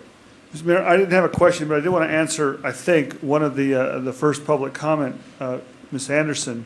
She wanted to know about the bonds, and I have the CAFR in front of me, and I've been working on it during this thing. And I wanted to sort of point out, because a lot of people like to know this, on page 72 and 73 is the long-term liabilities of the city. And I did look up under, in 1999, I was on the city's debt management commission, and I think the city of Reno at that time, I still have it on my computer, was $65 million in long-term bonds, and the redevelopment agency was $54 million. So I don't know, she said $52 million, so maybe she was just talking about redevelopment. That was 1999 though, we can look at that. What I look on these pages is the redevelopment bonds are now $32 million. The general obligation bonds on the city are $52 million. Then the revenue bonds that we have out there are $396 million, and that includes retrack and all that comes out of the revenue from the 8-cent sales tax and lease revenue and things like that we could not use toward general fund. Even if we did not do retrack, we could not take that money and put it towards solving our budget problems right now. We have special assessment bonds of $22 million, which is the street program that we escalated. That's $22 million of that. We have notes payable of the HUD's Section 108 loan program of $5 million. Then we have capital leases, which is all fire department equipment, was $3.6 million. We have the clean energy renewable bonds at $2 million, which PV Energy is doing that. We're not paying that up front. And then we have another general obligation bonds, which are almost all sewer bonds, which comes out of enterprise fund. Again, not really general obligation, it's the sewer fund, and that's $92 million. So I just wanted to explain that a lot of these bonds, still not general fund bonds, so we couldn't use that to get us over this hurdle. And it's on our CAFR on pages 72 and 73. I'm glad you brought out that and corrected that, because there was misinformation in the statement, and this corrects it, and I appreciate that. I think this is what she was talking about. She could come back to the next one if it's not. I mean, I just happen to have the CAFR here. I know, but it was a misleading and misinformation, and I appreciate you correcting it. Okay, where you want to go next? Well, there was one other comment that I would make. There was a speaker that said just go out and raise taxes on gaming. You know, can't do it. You need a legislative change. The legislature controls that, as well as mining, and pretty much about 80+% of our revenues are controlled by the legislature. And then we did go to legislature several years ago to change the taxation. When the House got transferred, we could tax it at fair market value, and that went nowhere either, even though that was our bill draft. So that would respond to that particular constituent. Also, speaking to the condition of the roads and things, I don't think they're as bad as the one speaker said, but the RTC is in charge of the roads and things, and so they would need to. No, they're not. We are. No. We are, but they are. But that's another good point, Mr. Mayor, because, you know, we had a presentation from staff at our retreat. We put $11 million in 2009, another $11 million in 2010, $15 million is going to happen in 2011, and another $9 million in 2012, and that's just us. That's right. Not to mention the RTC, who puts probably, what, 25 to 30 million in streets? What'd you put in with the mic, please? Number last year, because we accelerated that, it was. That's right. 80, 90 million? Oh, from RTC? Yeah, $80 million. Okay. We both are in that, that's right. And Mr. Mayor, members of the council, don't forget that the council and the citizens passed an override and renewed an override for streets. That's right, and that can't be used. For anything but operating. streets. Okay. Mr. Mayor, I just have one question, or two-part question for the manager. Madam Manager, looking at the presentation tonight and the revenue numbers and the numbers we're looking at, that is all up to date based on discussions you've had with bargaining groups? That is up to date with any, yes. Okay. It is. Has 39 been in? Local, I have had informal discussions with a number of the bargaining units, and one was Local 39. Okay, have they come up forward with anything? Proposal? They're informal, there are no proposals that are actually exchanged. My second part of the question is then, what is on the agenda and when are the next meetings coming up that you're going to have with the various groups? I don't need to know all 12 of them right away, but what's the timetable? How imminent are other meetings and Actually, I don't have additional meetings set, but I will tell you, all of the contracts are open, and we should be setting, actually at the table with all of the bargaining units here before the end of February, first part of March. So those would be formal where proposals would be exchanged. So within the next 2.5 weeks or so, you will meet with all of them? If we can get it scheduled with the staffing. Thank you. Now, the wishes of this council today on the budget we have proposed, I know we want to give everybody a chance to come back and try to save jobs or do anything else, but we do need to make some decisions, because if we're going to lay off people, you have to give notice, and if we're going to lay them off, but if they can come back between now and the 1st, we could rescind those notices and let them continue. Is that what you want, or what are you looking for? Well, from my perspective, absolutely. I mean, if there's another option, like we've done in the past, to keep employees, and as Dwight said, you know, you need to sit down with the bargaining groups and figure out the solution, and then bring that back to us as soon as possible. I think that makes a lot of sense. Well, but the council, we've been presented with a budget. We need to give them the direction on where we're going on this budget, but with the condition that the door's still open. Go ahead and give your notices and everything else, but come back, meeting with staff, and come up with some stuff. And if we have to have an emergency meeting, we can have an emergency meeting to try to protect jobs. And I think that's what we all want to do. But we need everybody to come to the table and not delay, because if they delay, then we have to lay these people off the first day of March. Yeah, And I think that's your next agenda item, Mr. Mayor, is the resolution. Yep. And I think, Mr. Mayor, we have no other choice. I think if we delay it, that means more people are laid off. For every week that we delay this decision, that means more people in the future. But this gives the cushion, I think, today by March 1st. I think the RPPA is the one I've heard of so far that is willing to make up the cost for those employees. But I think it would be helpful, Madam Manager, in just the different bargaining units, if there are concessions, if they can be put in writing somehow so we can look at those. So it's not management, he said, she said. I think to have those in writing would be very helpful for the council and the management team, so we're all on the same page, so we can take a look at those. Mr. Mayor, I think that'd be very, very helpful in the future, because I know we have our meetings and then I get calls and then it's just two different things. I think that would solve a lot of the issues moving forward, and we're on a tight time frame here. Very tight. And I don't see any other options. I think we've looked at every single option on the table at this point, and we have to move forward. Yeah, and I mean, I agree with you on, I think our PPA's poised to do something to come up with some solutions very quick. And again, as I said earlier, I mean, IAFF could come up with some solutions very quick too. But I mean, there were a 39, lot of things all on of the them, table. RAPG, every single group. But there were a lot of things on the table for IAFF that they've already looked at and Said no. and it's still on the table though. Well, So, I listening mean- to the chief and talking about three-man crews for a temporary basis or something like this, we could save jobs. We could cover more stations and give the public safety if that's really what they're concerned with. And we can be able to do those things. And would still back them up with another truck if they had a fire or something, so nobody would be in danger.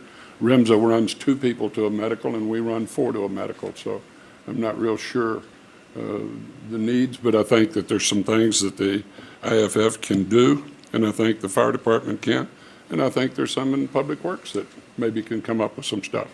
But we need their help.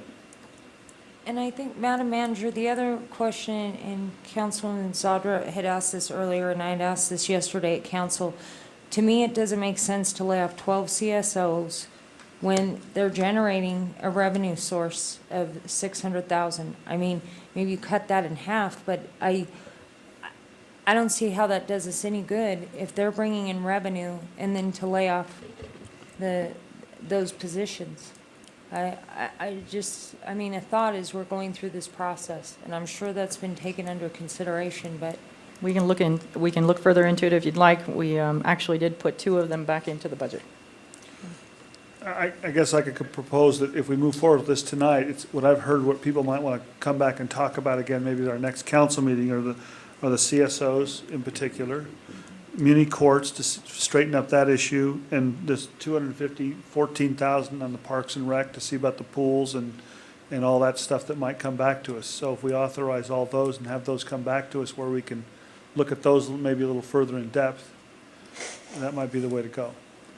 Well, we've Yeah, got, I think an update at our next council meeting would be great too.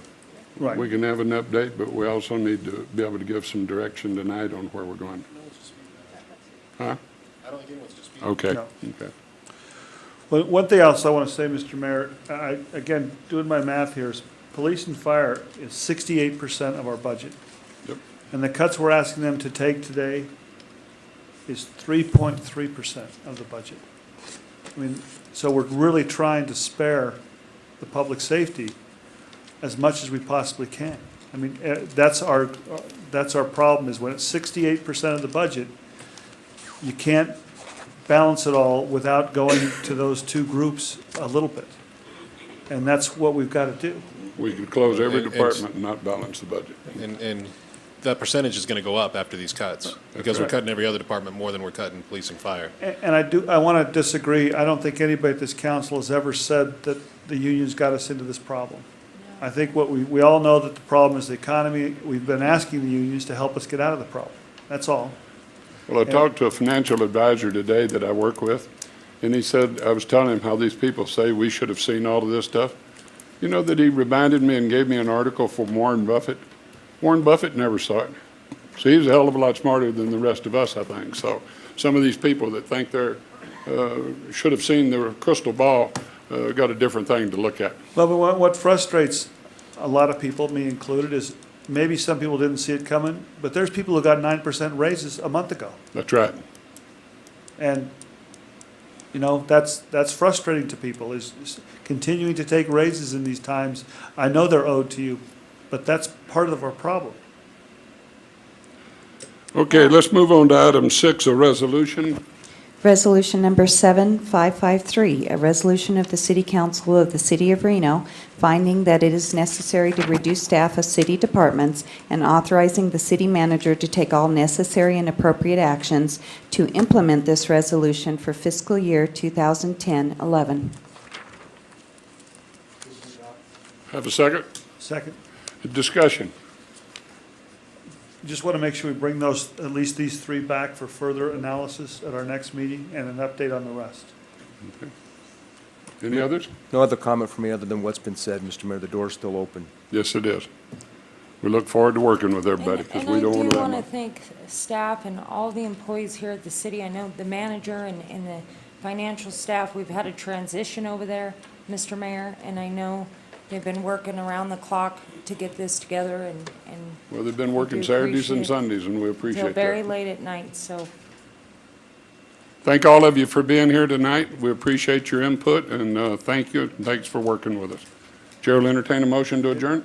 Well, we Whoops, didn't vote wait, we for got to the- vote, don't we? All in favor, say aye. Aye. Those that oppose, no. Now, before I adjourn, let me ask you, is there anybody wish to make another public comment before we leave? To give any input? Okay, take a motion to adjourn. Move to adjourn.